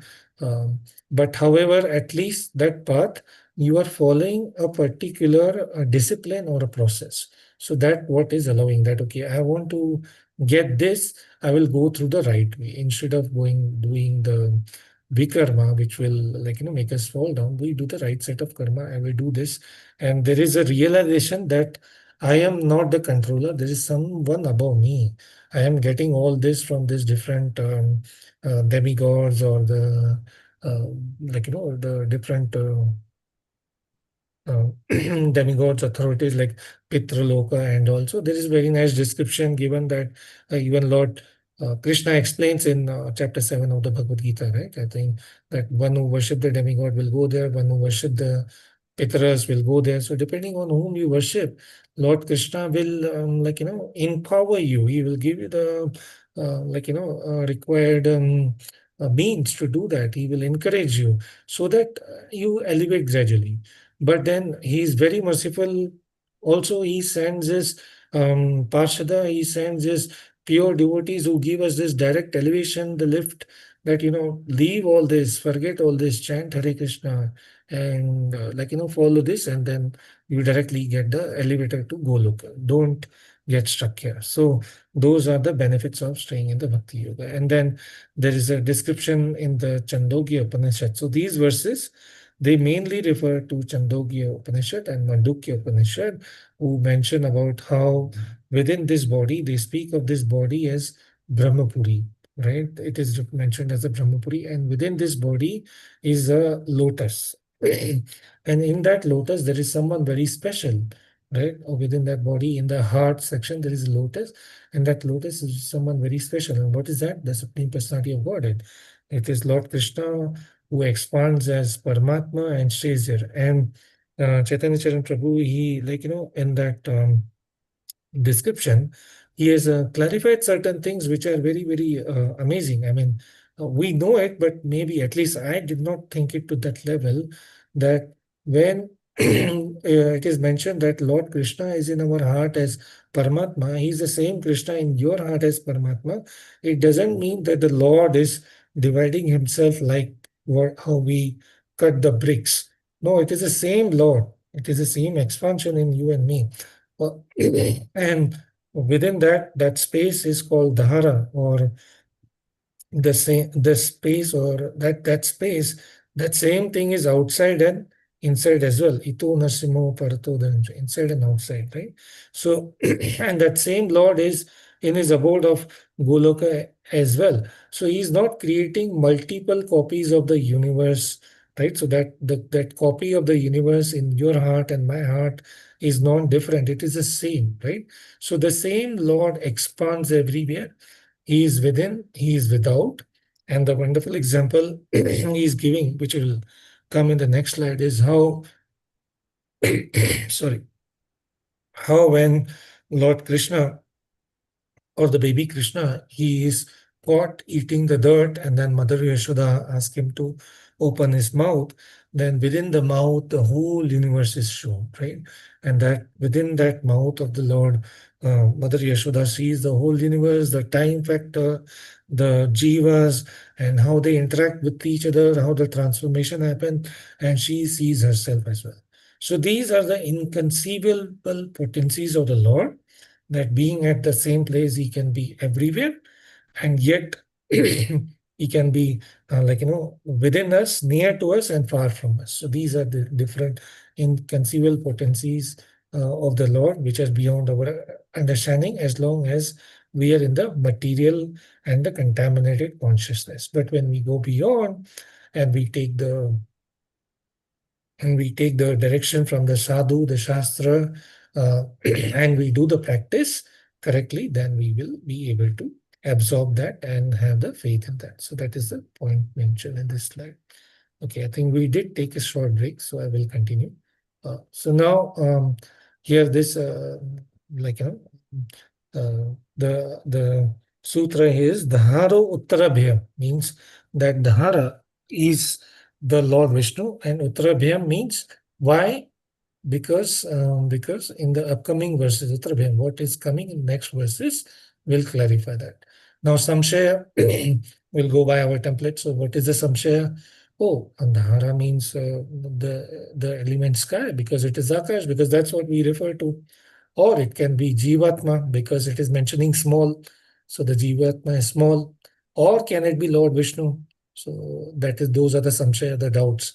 What are the doubts here? Can it be the sky, the ether, or the Akash? Can it be Jivatma, or can it be Purva Paksha? To make this argument strong, then why is that Purva Paksha? As we have seen many times, the argument is made very, very strong, so that we can, when we see the response to those arguments, the answer, then the answer will be, the whole concept will be very clear to us. So when you ask the difficult question and when you understand the answer to the difficult question, that difficult concept becomes very clear. So Purva Paksha is saying, oh, it is Akash. Why? Because usually, the Akash is what we refer to, which is the element of sky when we talk about that. Is that. But Siddhanta, our Srila Vedvyasji, he says, oh, Siddhanta, go by the Siddhanta. Go by Guru Sadhu Shastra. Don't just do the whole validation. Don't just look at it in isolation. Siddhanta is here. No, as per the complete set of verses as per the context given here, that Akasha is not the element sky, it is not the Jivatma, but it is the Lord Vishnu. Why? Because through his inconceivable potency, which will be mentioned in the upcoming sutra, he is both. He is inside, outside. He's a transcendental. He's not affected. So, and he has all those different capabilities which are not possible for the jiva, and which is not possible for the element or just the material thing called ether. So we see that in the next. Now, what are the references to this Siddhanta? They are mentioned in the Chandogya Upanishad. In the Chandogya Upanishad, it is very clearly mentioned that the Brahmapura is compared to this body. In that body, there's this small lotus. In that small lotus, there is this small sky. That is actually the expansion of the Lord. Why so? Because that sky contains everything, the heaven, the earth, the element, and there is it is eternal, right? It does not age or die. And then whatever he is referred to as Satya Kama, Satya Sankalpa, means whatever he desires, before he desires, it is done, right? So he is Satya Kama. Whatever is, he's like whatever he thinks is done, whatever he desires is done, right? So that is not possible for the jiva. That is not possible for the ether, but that is possible for the Lord. So that is why we go through that proper correlation understanding. So that clarifies that as per the Chandogya Upanishad, the complete set of verses, that Dhara is the Supreme Personality of God. So we have to read the full set of verses 1 to 6, and that is given there. If we get chance, we can read those verses also. I have highlighted. Now, the next word, so that is the verse here, Dhara Uttarabhya. Uttarabhya means this small sky here, the Supreme Personality of Godhead. Why? Uttara, what is upcoming? Because the description given in the upcoming test, what is coming through, right? So this particular small sky is mentioned to have three unmistakable divine traits. What is it? He is the maintainer of all living entities. None of the demigods, even Lord Brahma, only creation. Lord Shiva, only destruction. Vishnu is the only person who can do all three, including the maintenance. So that is so that is Supreme Personality of Godhead, Krishna. And then the third thing is he gives us the freedom from the sin, right? So this whole, he is great, he's maintainer, and he gives us the freedom. So that cannot be done by anyone else. It cannot be attributed to the sky, the Akasha, the element, material element Akash. It cannot be attributed to Jivatma. It cannot be attributed to even the powerful of the demigods. Then it can be attributed only to the Supreme Personality of Godhead. So that is why. So there is this metaphoric comparison to the body. This is also come given to us in the Bhagavatam, how Lord Narad Muni, when he is explaining to that king, right, Puranjan, he gives the analogy of the city. That comes many times in Bhagavad Gita and Bhagavatam, that this body is a city of 9 gates, right? What are those 9 gates? That is also explained here. The 2 ears, the 2 nostril, and so on and so forth. All these different entry and exit point, they are the 9 gates. That's why it's a body one. So what do we do with that? Knowing that, we should understand this body, this material body is a vehicle. It is an instrument given to us by the Lord for the service of the Lord. So in our when we join our corporate company, there is this what do you call the IP agreement, intellectual property. The agreement of intellectual property we sign, right? I think Prasad Prabhu, we would also be familiar, right? We sign that. Means during the course of our service at the firm, if I write any code, if I develop anything, it does not mean that it is mine. No, because I'm doing it for the firm, it is the property of that firm. It is very clear. So that is also there. This is not this is not a material idea. This all comes from the Lord. Like he's saying that this physical thing, this vahana, this body is given to you. It is given to you by me. And I think Sanatan Goswami in Chaitanya Charitamrita, right? He is so is it Sanatan Goswami? Yes, he's traveling from one place to another, and he passes through the Jharkhand or that forest, and he develops those bodily sores. So he feels that, I will go to Jagannath Puri and I will give up my body, right? I will fall below the Ratha. But the Lord says, no, you can't do that. That body is mine. It is my property. Through that, I want to achieve what I want to achieve. So he is Satya Sankalpa. So we cannot think that this body is ours. At least I'm telling myself, because despite of reading all this, a little bit of pain and how the consciousness goes there. And so that coming out of that illusion that this body is not our mine and I am not this body is very difficult, but that's what I have to get reassuring. So that is the point here. So we have this body which is compared to the city of nine gates. In that also the Lord is there. And what is the nature of that? That is also mentioned. He's characterized by Shabda Brahma. He can he can be understood by the sound which is permitting in all space. He's everywhere. He's all existence. He's omnipotent. He rewards us whatever we want, where we want. Like he rewards us based on our, of course, desires and all. So that is all powerful Lord. So that is the nature of that. So that is explained over here. And how do we achieve him? Through this, following this process of devotion service, we can achieve him very soon. So, and then the supporting verses of this, Daharo Uttarabhyam, there is mentioned in Bhagavatam, the city of nine gates, I just mentioned, and also how Mother Yashoda, she sees everything inside the mouth of Lord Krishna. Then Mundaka Upanishad, it states that Lord comprehends both material and spiritual. So he's like both ito parto. So everything is in him and he is in everything. So again, the summary over here, the Tahara, the small sky, relates to Lord Vishnu. And then there is this analogy given of this body with the city with the nine gates. That is this body which has been awarded to us, and how we use that through this meditation, chanting, following. We go deep inside and we try to re-establish the lost connection with the Lord. Right? So that completes the verse 14. Then the next verse 15, Gati Sabdabhyam Tatha Iti Drishtram Lingam Cha. So what is the connection here?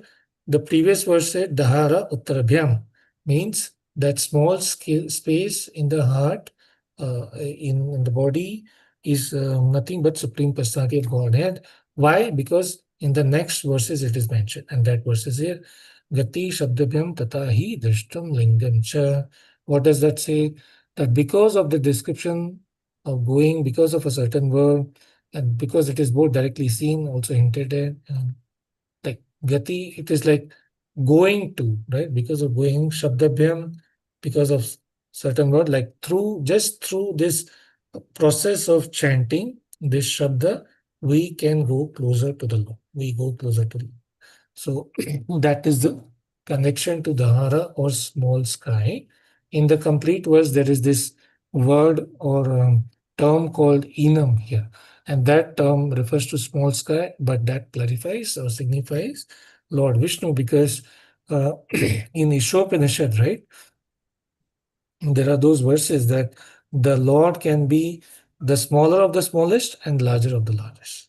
Larger than the largest, and he can be inside, outside. So there is all those contradiction that exist in the law, right? And then we covered the symbolism of the body that we covered over here. Significance of going here is the gati, that is the movement, right? How the living entities, they can be constantly in contact with the Supreme. Now there are this detailed description given here by Chaitanya Chandra Das in his book, that can be directly seen also, or that can be indirectly hints in the scriptures also. So that means what it is summarizing here is that we as jivas, we are actually constantly in touch with the Lord. We are not away from Him even for a single moment, but we have lost that connection because of this false ego, because of this material situation, because of this conditioned situation. Now we can revive that through a particular specific process. So that has been mentioned here. Then the next verse, the next slide, it explains further that the it gives an analogy here that from the Chandogya Upanishad, just like a person who is walking near a treasure. Let's say, like, there's a wonderful pastime. I know that Lord Shiva and Parvati were going across, like, that was like they go for touring across and they see a Brahman or a person who is very lazy, right? He's very, very lazy. But Mother Parvati becomes very, very, what do you call it? Compassionate toward him. And she says to Lord Shiva, please be kind to him, give him something. He's so poor. I know he's lazy, but give him. So the Lord Shiva says that no matter what you do, he will disregard that and he will not be able to take that. So what Lord Shiva does, he manifests or puts a pot of gold coins, a pot filled with gold coins in his pathway. But because this person is a bit lazy, what he does, he says, yeah, I'm so tired, I will keep walking, but I will keep my eyes closed. So with the closed eyes, he keeps walking. He hits that gold pot, but he becomes so upset with that he takes that and throws away. So like that, there are different ways Lord Shiva tries to help him, but that person, because of his ignorance or laziness, he is not able to take that. So similar is actually my situation, or people in this material world, the situation that we are constantly in touch with the Lord, right? But we do not realize that, right? That we have this treasure, right? There is also this concept of going and coming that is explained in the Bhagavatam, right? At the end of the day of Brahma, we all go into the body of Lord Vishnu, and then again the beginning of day of Brahma, also at the end of the cycle, then we come back. But there is a difference between that going and coming versus when we wind up versus when we take this path of spiritual and then we get liberated. What is the difference?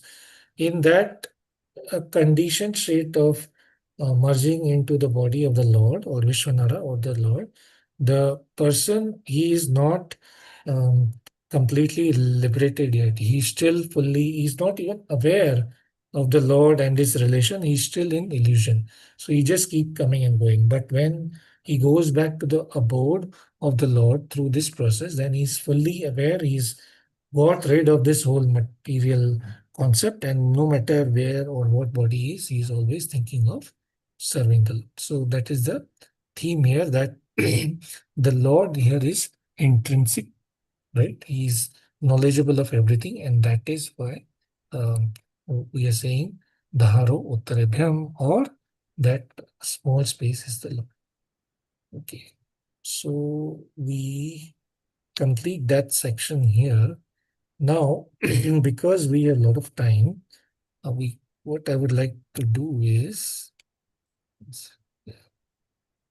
we can read some of the verses so that it's clear. I highlighted some of these verses.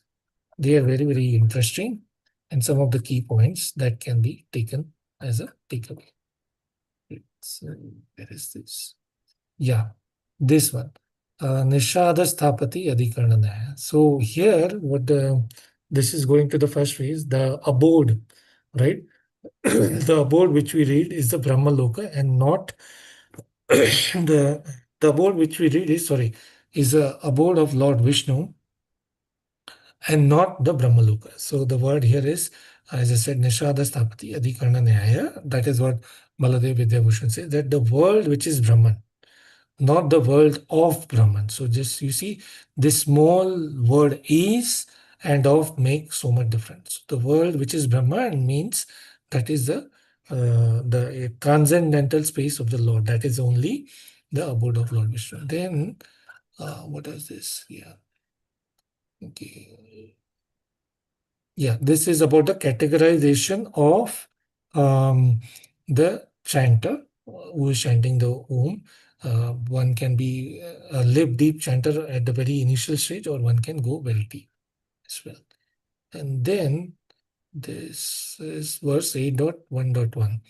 Here, this is how it is. Srila Vyasdev is refuting that point that this space inside is Lord Vishnu and not. So he says, in the city of Brahman, the body, the small lotus-like abode, Dhara Pundarika Vishnu, where exists a small subtle inner sky, Dharo Asmin Antraksha. One should seek what is within that space. That is what must be sought out.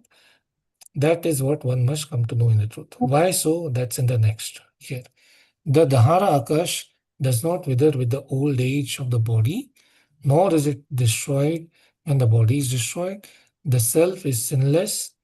This self, this is self. These are the qualities here: sinless, ageless, deathless, free from sorrow, hunger, thirst. He does not desire anything apart from his own eternal transcendental desire, and all his desire are automatic there. So these words, Satya Sankalpa, Satya Kama, they can only refer to the Lord. The Jiva or even any demigod cannot have such opulences, and hence it is Lord Vishnu. And the reference here is Mother Yashoda and the pastime of Mother Yashoda. So then there is also there is one more point I wanted to share. Yeah, the multiple copies. I think I covered that. Yeah.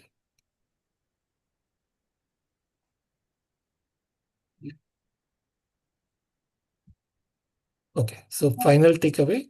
So one who depart one body without attaining Krishna consciousness remain bound to the result of his karma, transmigrating through different material body. But one who wisely use their time and understand the Lord will become free to wander as they please. So that is there. And there is one more point. One may now ask a question that I think I can show. One may now ask a question that if Dahara is the material body, then on destruction, sorry, if Dahara is the Lord, then on the destruction of the material body, the sky is Draksha, then on destruction of material, is it also destroyed? Then that is also answered or refuted here. No, it is not. It is eternal Satchitananda. It is not destroyed on the destruction of the material body, but it continues with that. So yeah, that's where I end these three verses. Open for question. Yeah. Thank you very much. Hare Krishna Prabhuji. It's a difficult subject. As we all were watching, Dara, Charu Prabhuji tried to simplify. In fact, I made a questions on based on the word slides. I have to work on that. So if you share, that will be very nice. Yeah. And The other slides, he said they are only for reference, as I understood, but presentation we should do using this slide is what I understood. So that's what he said. This is simple, but he still want to retain the old one. So I will, my recap also, I'll use your slide because it will become easy, right? Yeah, Prabhu, this is the old one. The new one I have not used. They are only for reference. Okay. These are the old slides. These are the old slide. Okay. Yeah. Okay. So I have the question. The new ones, one sec, I will share. Actually, we can go through that quickly so that there is no confusion. The new one is the streamline, right? So yeah, streamline. we covered that. So these are only. So again, this is covered. We can go through what is the signification and what are the different practices he has mentioned here. Different, we covered that. The inner presence of divine, that means in this heart, both the Jivatma and Paramatma, they coexist like the birds on a tree. That is there. The scriptural support, we covered that. And then the verse 14, we covered the Samshaya Purva Paksha Siddhanta. Can this small sky be the element sky, Jivatma or Vishnu? Yeah. So that is covered. No, it is Vishnu. And then what is the conclusion? So that is for 14. He is not done for 13, only 14 and 15. And then inner sky and the realization. And then this 15th, right? That is Chandogya Pasya. This illustrate that. These are from tomorrow, 16. So So Yeah, there so are I'll only, use the same thing. Yeah, yeah, Prabhuji, I I'll was, use the yeah, same old because I have already ready questions questions for that. yeah, yeah. So I'll, yeah, it's a we have a lot of time. Sharat Prabhuji will add into that. It's a little bit of a complicated. I was trying to also spend some time to understand CCDs and other places. This is what also as you also mentioned here, at the end, why we are talking of the small sky, these kind of really tricky questions are coming. Suddenly we come to the small sky, so many things are there. This is my understanding. Maybe if somebody has got a question, let's finish it. I'll come back to later on that.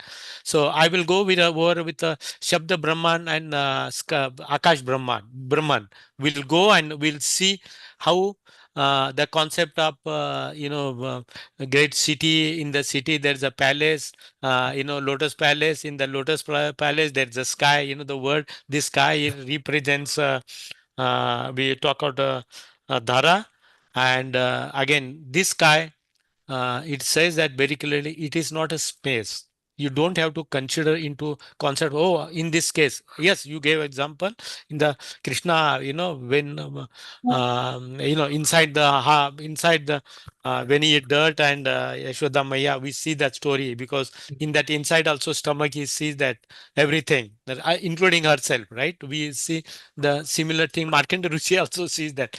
So okay, Yeah. that's another part. But the point raised over here is it is not that space we are talking about. It is the consciousness. Again, you have to go to that consciousness we are talking about. Why we are looking at that? We are right in the beginning. We saw that Onkar, Om, right? It takes from material to the spiritual. This is the link. Correct. This is the connectivity, right? And Sarath will can add. Let's understand little more there. So everything looking external, bring it internal to the heart and see that Lord, it exists in the spiritual world, Vaikuntha Golak, but he is also in the heart. You don't have to go far away, in the heart. And that is where the small sky, in the heart, the small sky, the description is given. There is no sin, there is no, there's eternity, all those characteristics are there. So that also shows that Paramatma. So it talks about, one is the Shabda Brahman, another is the sky. These two concepts, like Onkara, we go to Shabda Brahman, and it talks about how mind is impacted with the Shabda Brahman.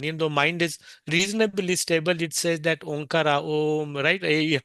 We studied a lot more, and you describe different Akar, Ukar, Makar, and then you go to the basically Different silence. That is the destination. Turiya. We go to the Turiya. We can a little bit of talk on that. So it is not a Akar, and that is the lowest stage, and we are talking the three different studies. We are not talking about. It is again the understanding. You elaborated very nicely on that. So high level it says that to achieve a Brahman, you mentioned the Shabda Brahman. Again, I'm depending on Sharat Prabhuji.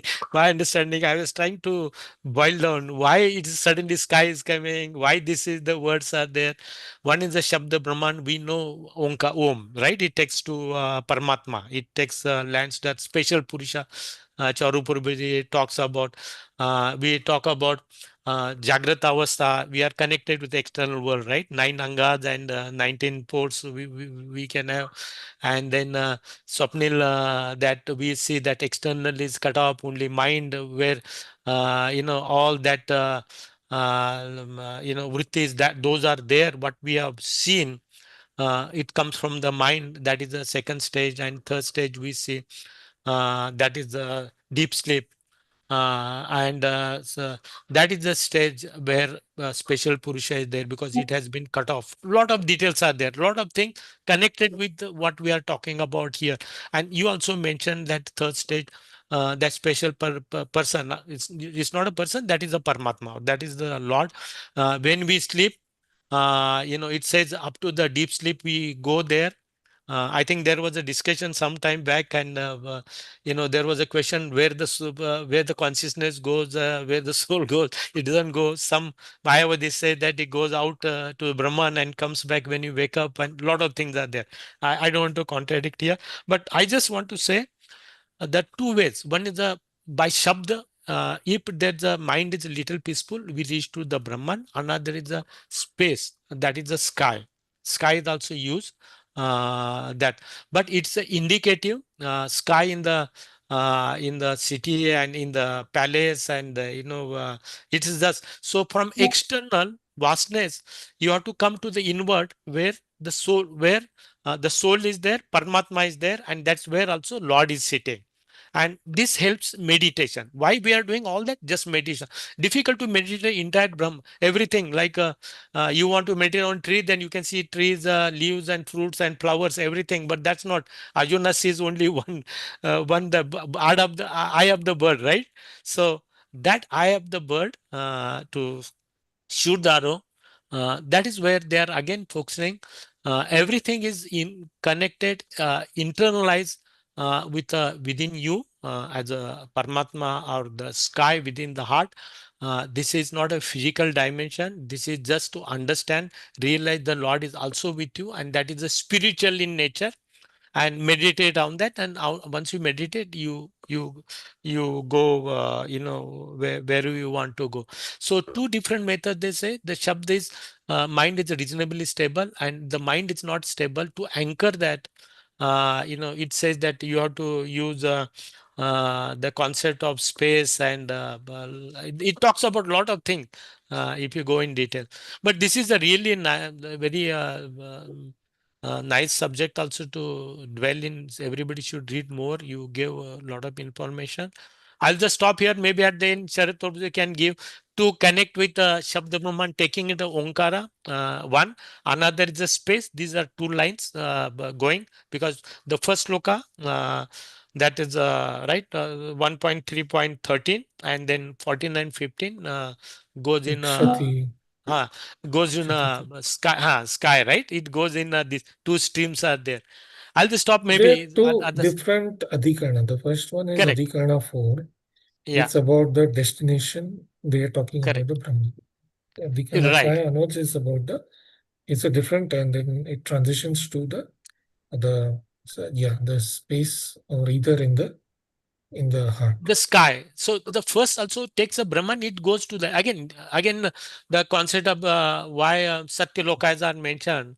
When we analyze, impersonalists believe that Sagun Brahman is inside the Satya Loka, nothing happens beyond.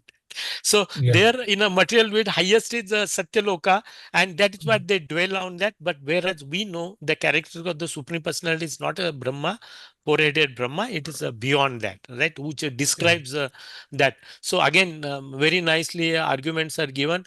The Mayavadis reach to that level, but as devotees see that Brahma iti, Bhagwan iti, Brahmatma iti, Bhagwan iti, as you mentioned, we are not related only with the Satyaloka. We go beyond that, but the description of the Lord is, transcendental, much beyond everything. That is how. So these two words I could be related. That's what I understand. Yeah. Thank you, Prabhuji. Hare Krishna. Thank Hare Krishna. Okay. Any हरे कृष्णा प्रभु जी, दंडवत प्रणाम। Wonderful class प्रभु जी। प्रभु जी, जो अधिकरण हमने first देखा ओमकार के बारे में, सो मतलब जब हम मेडिटेशन करते हैं तो it start our internal journey, material to spiritual realm, and there are, जो मैं समझ पाई हूँ, there are 3 stages of the chanting the matra, Omkar मात्रा. So हम हरे कृष्णा मंत्र, मतलब everything is included in this हरे कृष्णा मंत्र also. So it is मगर जो ये हरे कृष्णा नहीं बोलते हैं, वो ओमकार का जाप करते हैं, जो जिसको मालूम नहीं है, जो ये महामंत्र नहीं करते, जो योगी, तो वो ओमकार ही बोलते हैं प्रभु जी, ओमकार का ही चैंटिंग करते होंगे. The question. So 3 levels are defined. Okay, so let me summarize what Prabhuji also summarized very nicely. There are 3 stages or level of chanting. It is not that the Brahma is Brahma is complete. The Lord is complete. Our realization goes through the journey from partial to complete. Brahmati, Paramatmati, Bhagavanati, or here the Akar, Ukar, Amkar. That's what was. The Akar means only they chant throughout a lifetime, Om, Om, Om, but they don't go deeper. They don't uh, understand what we are, what the Lord is, and they cannot able to implement that. Okay, the body is given to us. We for the service of the Lord. That's what I have to do throughout the time, and ultimately achieve for the prema. Right? That is the last person who understand that, realize that, and implements that. Right. Yes, So now coming to Hare Krishna chanting. Hare Krishna chanting has been given to us actually for everyone. We are very, very fortunate because we have been able to accept that, realize that by someone's mercy. Not everyone has that fortune. There are still people around who go into this, as Prabhu said, the impersonal aspect, and they continue chanting Omkar. But does that mean the Lord does not like that? No. The Lord is merciful, and even those who don't chant, anyone who approaches him, how does he classify? He says, "Oh, they are magnanimous." So the people who approach him for example, dharma, artha, kama, moksha, the disturbed. There are three categories, right, in Bhagavad Gita. The three kind of people approach me: those who looking for gyan, those who in distress. What is the third one? Those who looking for opulence, right? Yeah, The and Arthi, inquisitive. Kama, Inquisitive. Arthi, Yeah. Kama, Gigyasu. Yeah. So these. So does the Lord say, "Oh no, this is wrong"? No, He says, "Oh, these are So there are four, magnanimous." Prabhu. There is a fourth one as There are well. four. Please say. Artha, जो Artharthi, Jijnasu, distress, Mm, आर्थी mm. अर्थार्थी Artha, Jijnasu, जिज्ञासु and Jnani. ज्ञानी Jnani. So and these ज्ञानी. four categories. But does He say that no, this is wrong? He says no, they are magnanimous. So the Lord is merciful. He accepts for us. If we want to go on a fast track or slow track is a question. If you want to go full speed, fast track, then we already have a theoretical understanding. I think this forum, including me, it is to what level we apply this practically, that level we can go first. That is my Prabhuji, understanding. even in Radha Sahasranam today I have read that Yeah. the original sound vibration Om, Mm. the Sri Radha is the original sound vibration Om. Yeah. Yes. And that the Lord says in Bhagavad Gita, we have seen in so many purports of Srila Prabhupada that the Hare Krishna includes the sound vibration only. Yes, yes. So there is no delusion. Yet I think when those who are Brahmanas, they chant Gayatri Mantra and all, so they have to use the Omkar. That's how they begin. So that is also part, but that is a very clear realization, like I read those understanding, for example, how our acharyas, they connect everything is interesting. Like Bhargo Devasadi means Bhargo is uh, Sri Radha. Devas is Lord Krishna. So that is how they, even the Gayatri Mantra and all, they also connect to Radha Krishna. So, but for us, the part is Hare Krishna. Yes, Prabhuji. Dandat Pranam.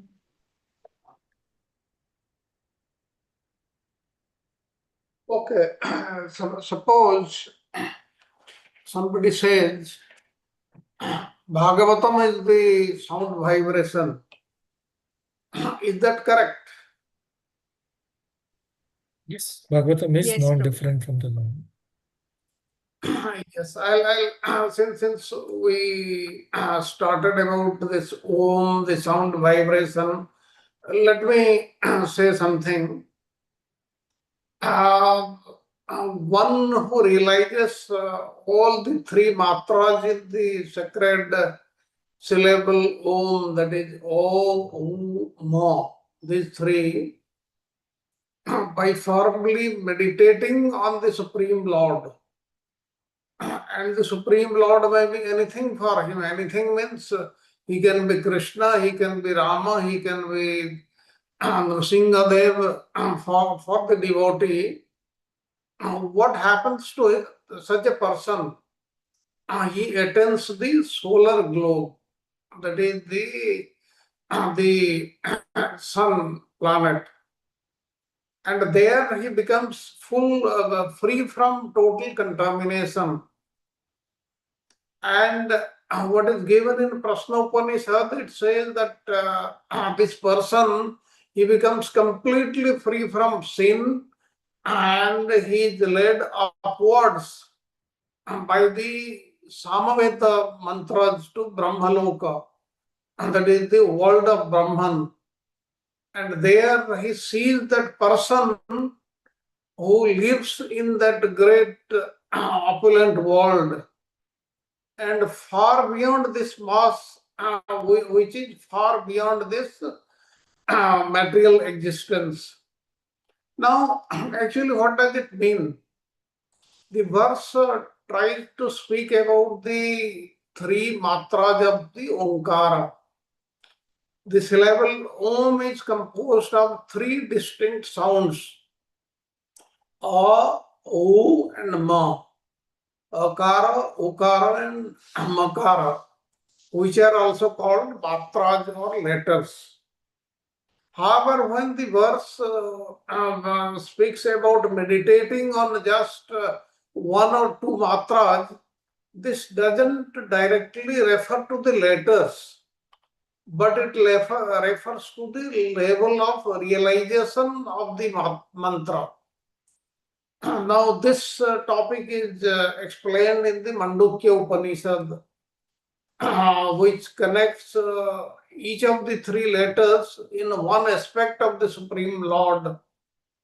And now, what it says in Mandukya Upanishad, it says, by meditating on the position of Vishwa, the waking self as the beginning, and that is the letter A, one becomes fully aware of the cosmic manifestation like him.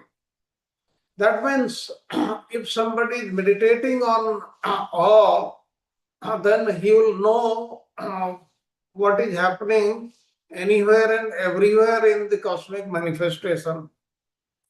And now this devotee, he acquires the qualities of the Supreme Lord and becomes capable of satisfying the desires of others.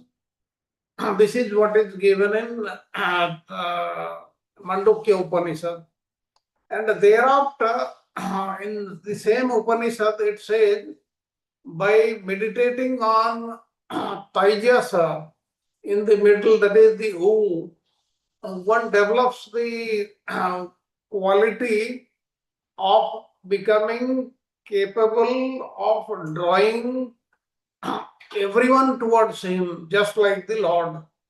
Lord is attractive. That's why this person, he also becomes very, very attractive and he attracts everybody toward him. And similarly, he obtains this quality and he develops unbroken consciousness. Then in the next verse in the same Mandukya Upanishad, it talks about the Makara also, Ma. It says when one develops Manasam Samanya, and he develops resonance with the state of Prajna, and by fully immersing into this level, that is Makara, one develops Laya Samanya, that is absorption in the Supreme Lord. That means he gets totally absorbed in the Supreme Lord. He sees the Supreme Lord and nothing else. Now, therefore, this letter A, which is connected with Vishwa, the universal concept of the Lord connected with the cosmic manifestation. Then U or Taijasa is the subtle cosmic manifestation of the mental activity, while Makara Ma is connected with Prajna and the Lord inside the heart, who is manifested as Paramatma. Now, in the description of Prashna Upanishad, the first mantra, Akara, A, is connected with superficial meditation. where one just vibrates the Omkara continuously without being able to deepen his meditation. Now, one's practice in this case is just material, and it results in material piety that brings him to a better birth on the earth planet later on.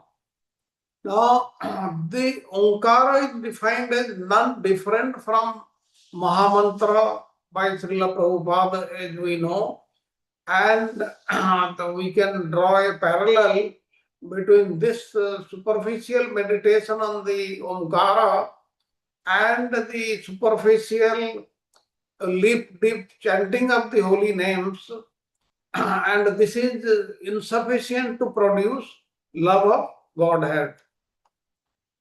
Then what about Ukara? The second matra, U, is deeper, but it is still in a subtle stage.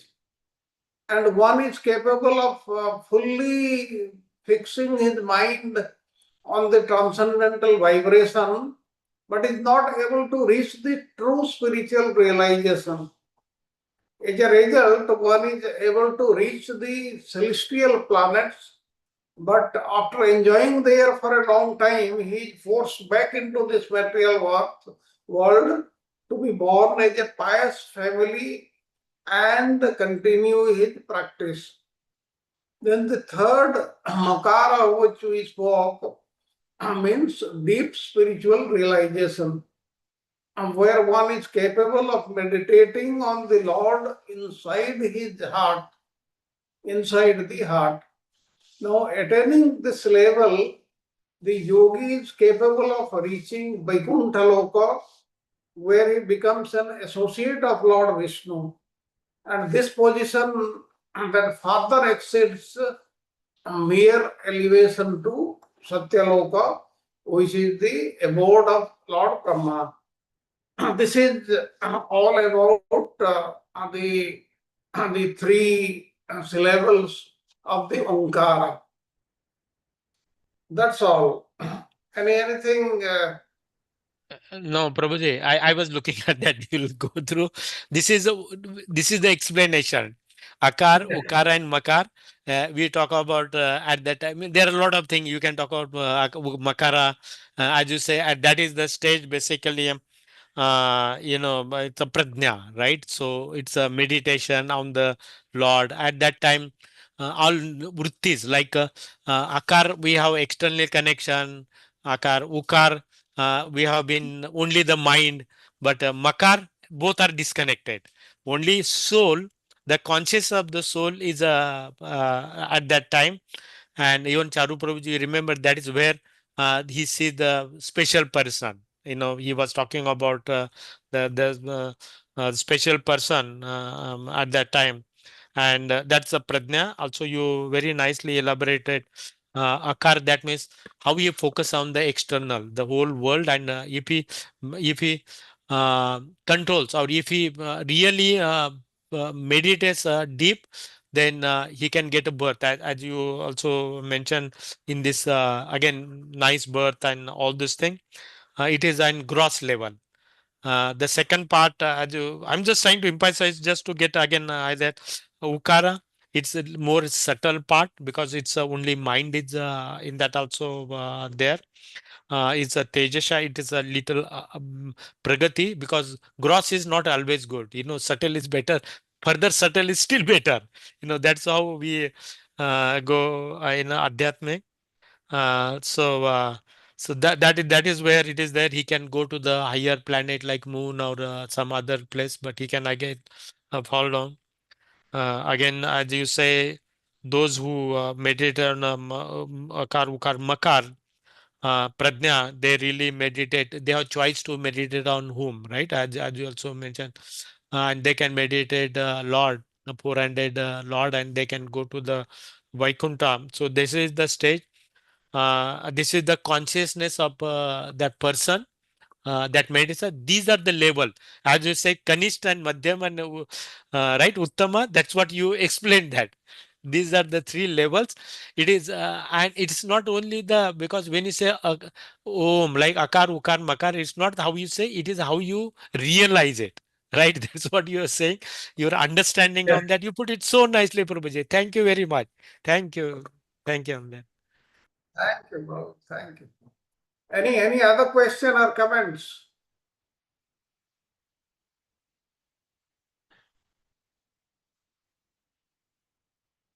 Now, all the knowledge which we had gathered so far, they are getting refined in this Vedanta Sutra or Govinda Bhasya, and we are trying to understand the deeper, the inner aspect of each of these things.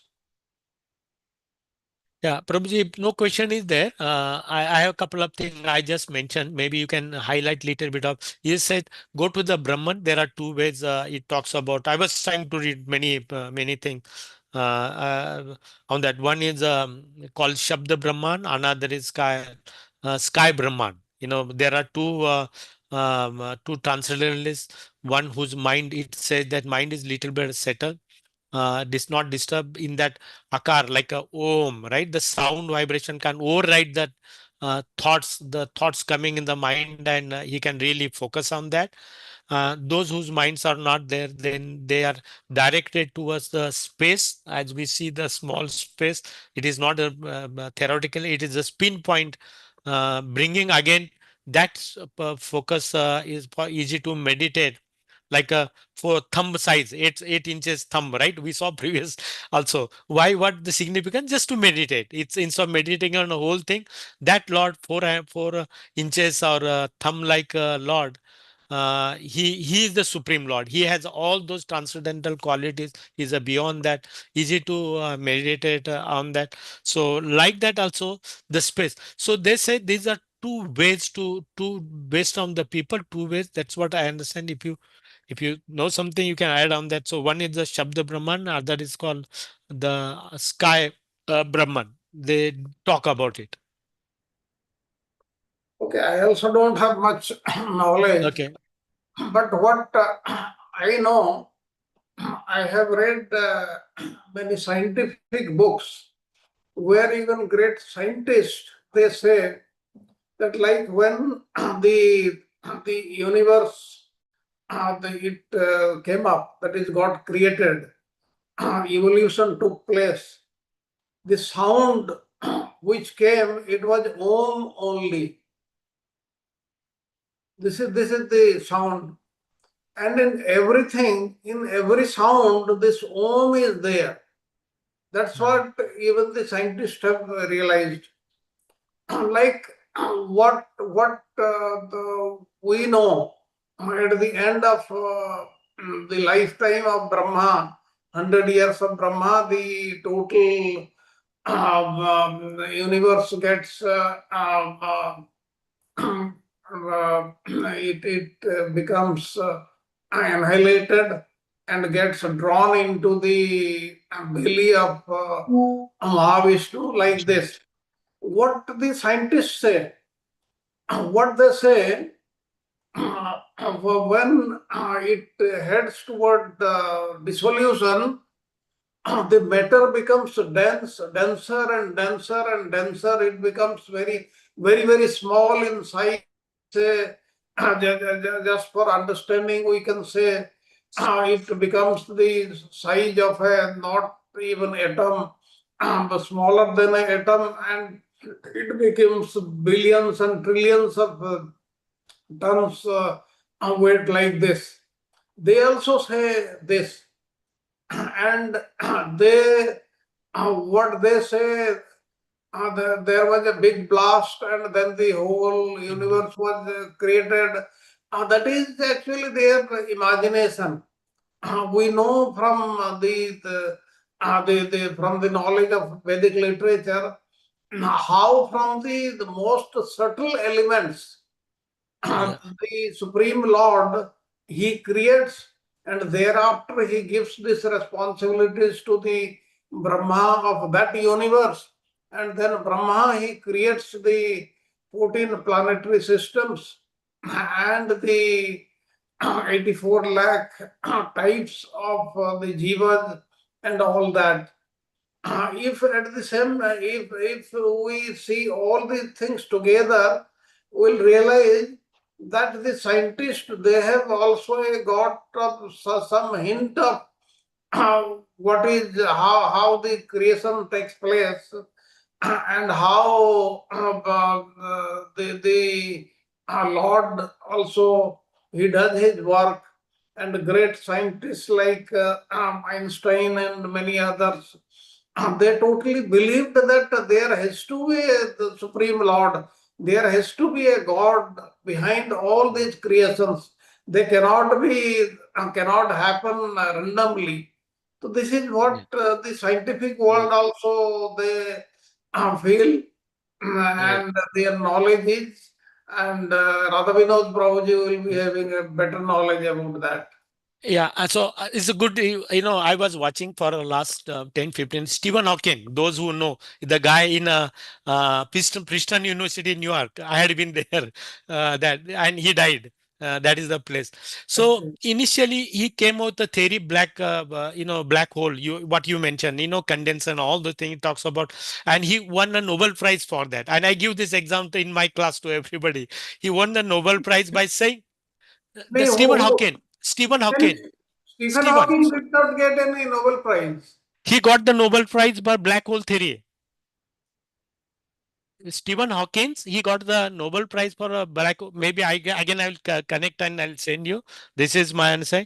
He was awarded Nobel Prize. The person who has incapacitated, the probes were inserted. If you know the picture. I have Okay. read many books of him also. Yeah.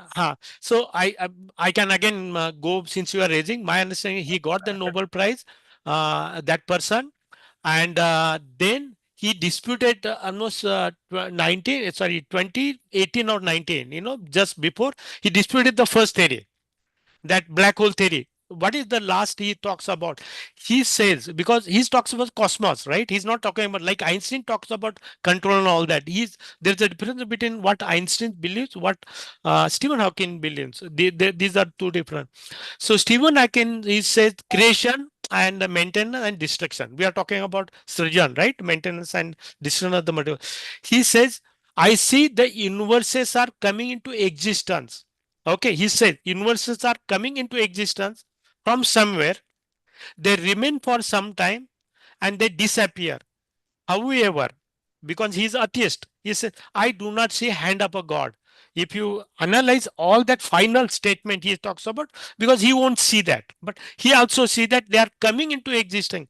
Previously, he says that all that black and destruction he was giving, his all philosophies, what he talks about, he refuted that philosophy, and to that level he came up here.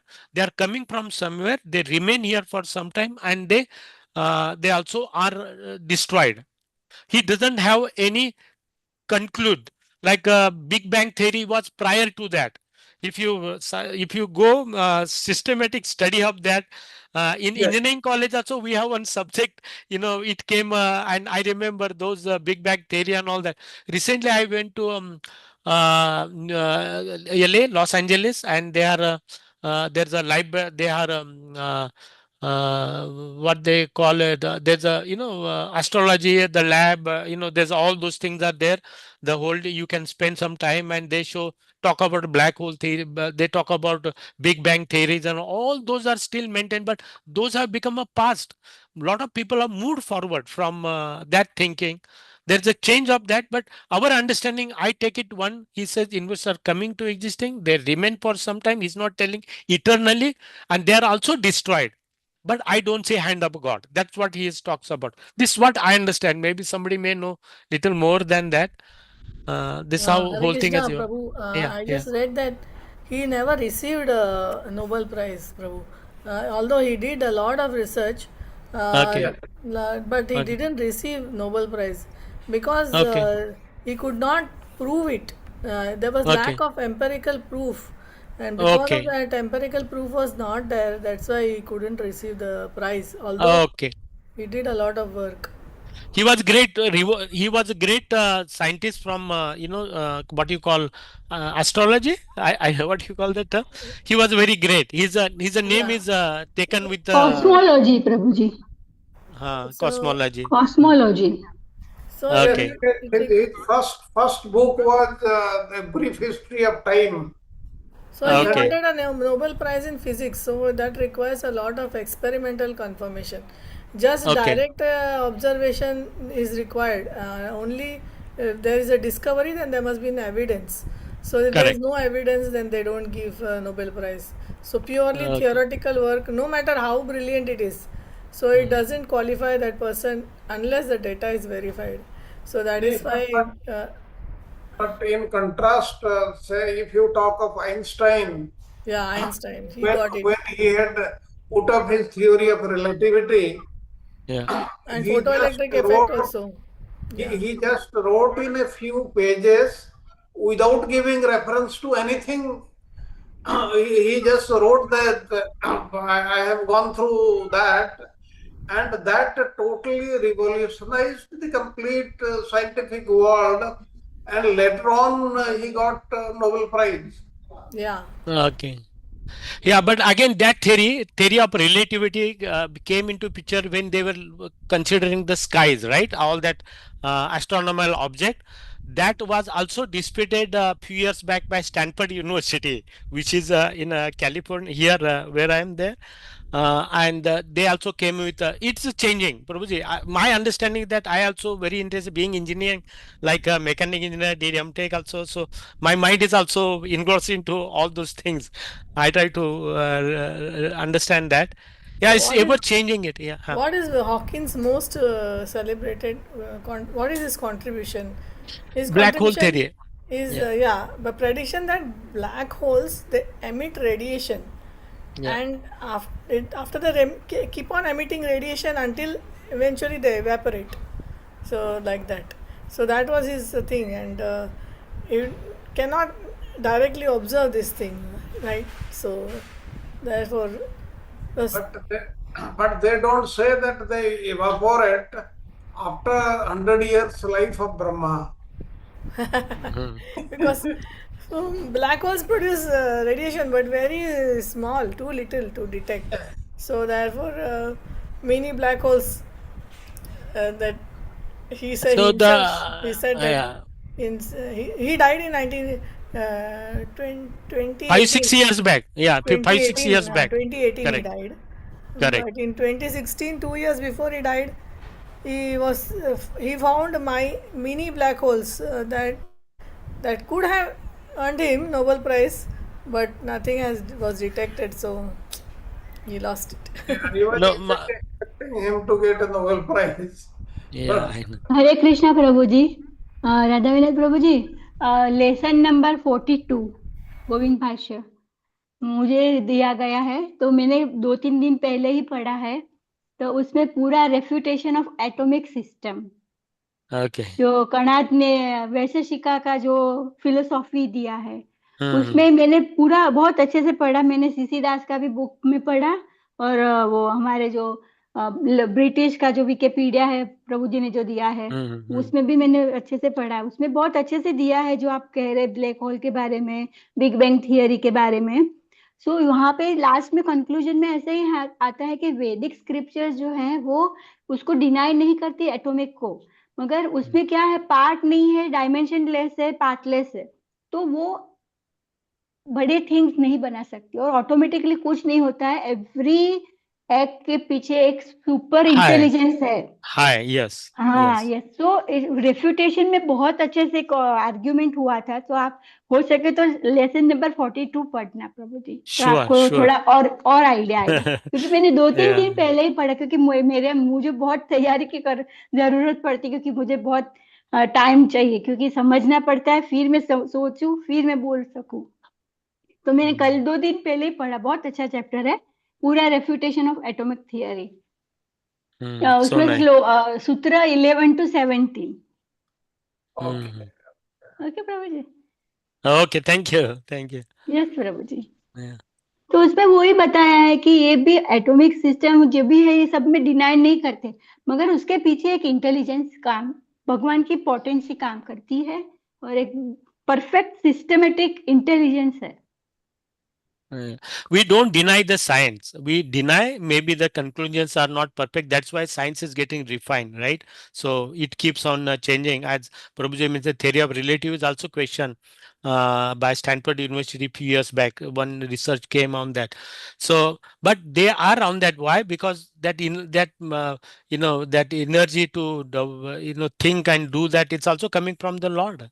So it's not different, जैसे right? चार And लोग भगवान के पास जाते हैं, वो चार लोग भगवान के पास नहीं जाते हैं, yeah. उसमें जो है वो माया अपहृतक ज्ञानम में साइंटिस्ट जो है, अगर साइंटिस्ट भी अगर थोड़ा गॉडली में आते हैं, स्पिरिचुअलिटी में आते हैं, तो they understand everything very nicely.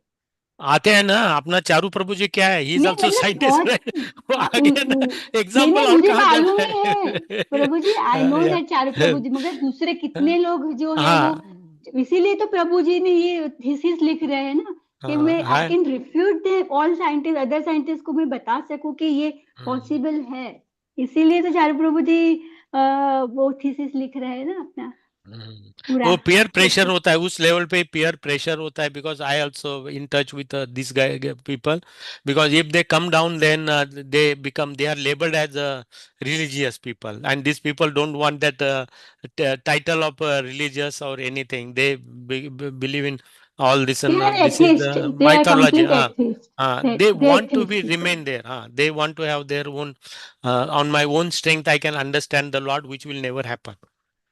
All right. It's not possible. Like all these things which are given in our literature, the Vedic literature, one will not find it anywhere in any other Yes. religion. There is no doubt about it, because it is so old and so refined by our acharyas over a period of time, and it has matured over a long period of time. That's why there is a lot of importance. What happens many a times, we do not understand. We do not Mm, find a connection. That's why we think they are just, so they are wrong, or they have just imagined those things. It is not that. Like how even today, a perfect yogi, he can tell past, present, and future. How that is yeah. happening? Because he is able to see, and if he is able to see that, why can't he see the other things also? Mm, Like, like very simply, what was happening in Krishna's time when he was there, when he was doing Leela, he will be able to see all those things. That is all possible. We have to believe that, we have to believe our tradition, our parampara, our acharyas, and the scriptures. Then the knowledge will be firm in our mind. yeah. Prabhu ji, faith is main. हम लोग अगर किसी से बात करते हैं तो वो उनको फेथ ही नहीं है, तो they can not understand anything. If faith है, हमेशा मैं मेरे घर में भी बोलती हूँ कि श्रद्धा है तो सब कुछ है, नहीं है तो कुछ नहीं है। अगर Yes, आपके that's why faith he we नहीं are. है तो फिर आप समझ ही नहीं पाएंगे। Very difficult to Yes, convince them that people is very difficult. that's why we are not supposed to discuss about these things with the faithless people. Yes प्रभु जी, मगर समटाइम्स मुझे लगता है कि मैं मेरे एटलीस्ट घर वालों को थोड़ा बताऊं, मगर they really they don't understand. They always say, उससे ये भी किसी ने तो लिखा है ना, अगर मैं कहती हूँ कि शिला वेदव्यास जी जो है भगवान के अवतार है, वो पूरा वेदों का उन्होंने कंपाइलेशन किया है, मगर दे डोंट अंडरस्टैंड, दे से नो नो नो, वो भी किसी ने लिखा है, आप जो बोलते हो वो किसी ने लिखा है, ऐसे करके मेरे को And बंद कर देते हैं। why that is there? Because in the previous lives, a lot of sins are there. Unless they get reduced, then this mentality will not come. Yes It is Prabhu ji. because of the sinful activity, like we also see many a times when, say, the Bhagavatam class is going on, something is being discussed, people are going to sleep. Why that happens? Automatically that sleep comes. You will not sleep anywhere else. But when the Bhagavatam class is there, he will sleep. Why? It is because of the past, in many previous lives, one has committed so much sins that one has not come to that level. And once that gets subtained, gets reduced, that gets normalized, then one comes gradually in this. It is also a gradual process. But one can come abruptly also if he uses his choice. That's why we were talking about one's personal choice also the other day, which the Lord has given us. Though it is very subtle, it is very small, it is very minute, but still we can do a lot of things with that. From the CCDs, I paid that contribution also. The CCD, I know he sends every day. I get some email. But your type Prabhuji just mentioned, 4 type of people come, and he talks about out of these 4 people, every category says in past pious, some piety was there, right? And he connects with that so nicely. Here every day 3-4 pages of some new subject he brings it. So nice. Those who wants to hear. Yes, yes, yes. Yes, Yeah. I also get Will you that. kindly share Uh, that link if possible? you go to the site and I'll share the link. Put the email and it comes to Okay, you. I okay. also they is requesting money, some $65 or $70. I don't know. I just paid that, so he appreciated on that because he also needs. But this is a beautiful forum, particularly Vedant Sutras. I like that, and he brings it every day. Some subject he picks up and gives reference from. He's a devotee also. Same, he's a devotee of is ISKCON. He gives a reference from Bhagavad Gita, Srimad Bhagavatam, and he gives sutras also. And very nice. I think I like that I'm listening him every Prabhu day. Ji I'll share. Second पदा के लिए book हो गई उनकी, आ गई है ई पर, ई book में, क्योंकि I ये don't हमारा know. 4 चैप्टर खत्म होगा, फिर उसके बाद हमारे पास नहीं है No, उनका कुछ, it has not yet come. I was also looking for that yesterday. क्योंकि उनकी Hmm. कमेंट्री बहुत अच्छी होती है, बहुत लंबी, मगर Ah, बहुत समझने वाली होती है. Acha, I have downloaded certain things, and okay. I have also circulated just to go through that. And Yes. there are much more actually, many. Then secondly, I have given the schedule for September, October, and November. And in that the schedule of classes that and also the recap responsibilities have been given.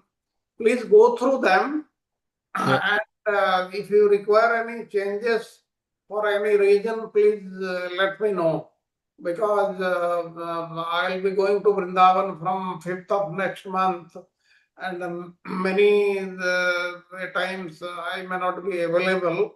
So let us resolve that before I leave. Yeah, but Prabhuji, what happens? I accepted because some classes are coming for me also. But November and all those things, it is a possible difficult to really predict. In theoretically, yes, we are there. But 1 week, 2 week before we say internally, we'll place it Yes, and yes, we'll yes. say that will happen.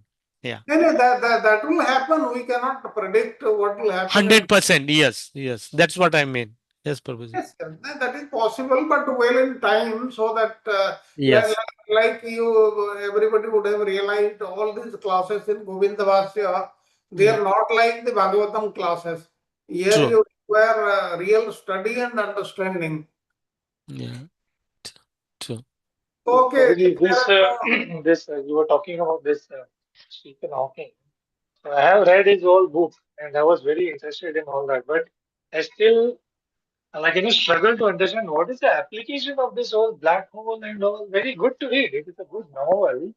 You can read, you can enjoy. But क्या करोगे उसका? Okay, you go there, you know, प्रभु जी and एक ही there's idea no था black. application. हाँ, black hole का था ना, यूनिवर्स आता है तो what happens to universe, is it eternal और it destroys. So he wanted to give that application. Okay, black hole में वो यूनिवर्स चला गया, वो गायब हो जाता है because Yeah. Doesn't come out, How doesn't will you validate that, like Mataji said? True. तो validate कैसे करोगे? और नहीं हुआ वो ना आपने देखा कैसे है उसको? मेरे को तो लगता है कभी but कभी कि that वो also हमारा must be वो that वेद also must सूत्र से be लेके ही वो imagination. They might have read our Vedas and all somewhere and got this idea and put that in an interesting form. That's also. Sorry, sir, Prabhu, आप कुछ बोल रहे थे. Yes, it can be an idea, it can be a postulation. One can assume that nobody has seen the proof. Nobody Yeah. has seen any universe going into that, because we know how the universe gets annihilated or destroyed.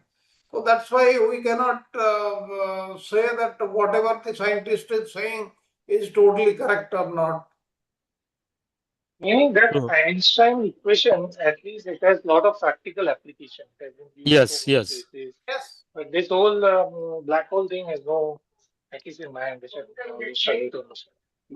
This application. मुझे Einstein जो Okay. थे वो भगवत गीता को read करते थे. Yes, and he said, he made that, like, the creation cannot be without the creator. Right? Even open hammer जो थे जिन्होंने हाँ, ये परमाणु सब बनाया वो भी रीड करते थे. देश, yeah. उन्होंने ये भी बोला कि किसी को बुलाया था कि ये देखो ये खाना मैंने बनाया है, वो I did not make it, ये ऑटोमेटिकली बन गया.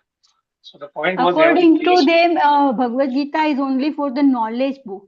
For them, it is only the knowledge book. It is not some religion book or some special. ऐसा नहीं है, But उनके लिए सिर्फ even if ज्ञान के लिए they, एक बुक है. yeah, अगर वो ऐसा भी कंसिडर करते हैं तो like what Lord ये भी Krishna अच्छी said, बात right? है. He's Even welcome in that also.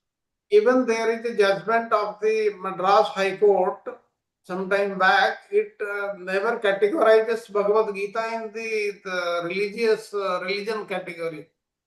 Yes. Then why they ask us to touch it and take a promise, right? ऐसा होता है. इसीलिए तो स्कूल में नहीं पढ़ाया जाता है, सब्जेक्ट भी नहीं लेते हैं. Now it is changing. Now they have lot of the current history books, Mataji. If you read, like I'm doing that for grade 8, then there is so much references of our saints and all. So when this government, Very that nice. is one good thing. Like, Yeah. they bring all these good references. Or any references now, they usually try to bring in example of Indian saints or some Indian contribution rather than the British. Okay, we can conclude the Reflecting class. from the topic. Yeah, okay, yeah. Okay, Prabhuji, we can conclude the class with the Nrsimha prayer, so we can have discussion in subsequent classes also. Thank you very much for participating. And in the discussion period today was more than 50 minutes or so. But we have utilized it fully. Thank you very much. Yes, Prabhuji. It was very enlightening. Thank you, Prabhuji, for the wonderful class. Should I do the nursing prayers? Yes, yes. Thank you. Please accept my humble obeisances. All glories to Srila Prabhupada. Namaste Narasimhaya. Namaste Narasimhaya. Praladadayini. Praladadayini. Hiranyakashipurvaksha. Hiranyakashipurvaksha. Shilatankanakalaye. Shilatankanakalaye. Ito nasimha bharato nasimha. Ito nasimha bharato nasimha. Yato yato yami tato nasimha. Yato yato yami tato nasimha. Bhai Narsimha, Hridaye Narsimha. Bhai Narsimha, Hridaye Narsimha. Narasimhamadin Sharanam Prapati. Narasimhamadin Sharanam Prapati. Tava Karakamalavadi Nakham Madhuta Shringam. Dalita Hiranyakashipu Tanubringam Eshavadrita Nararirupa Jaya Jagadish Hare Jaya Jagadish Hare Jaya Jagadish Hare Tava Karakamalavadi Nakham Madhuta Shringam Dalita Hiranyakashipu तनुभृङ्गं केशवधृता नरहरिरूपा जय जगदीश हरे जय जगदीश हरे जय जगदीश हरे जय नरसिंहदेव नरसिंहदेव नरसिंहदेव जय नरसिंहदेव जय प्रहलाद महाराज जय प्रहलाद महाराज प्रहलाद महाराज जय प्रहलाद महाराज नित्य गौर हरि बोल हरि बोल हरि बोल नित्य गौर हरि बोल जय जय प्रभुपाद प्रभुपाद प्रभुपाद जय जय प्रभुपाद जय जय गुरुदेव गुरुदेव गुरुदेव जय जय गुरुदेव निताय गौर प्रेमानंदे हरि बोल हरे कृष्णा कृष्ण कृष्ण हरे हरे राम राम राम हरे कृष्ण धन्यवाद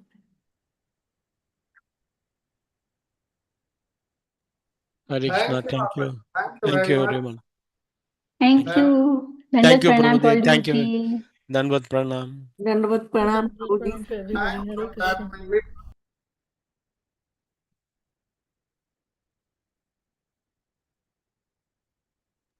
Samta Mataji, tomorrow your turn. I think she left. He has left, Mataji. Hare Krishna. Thank you all. See you tomorrow.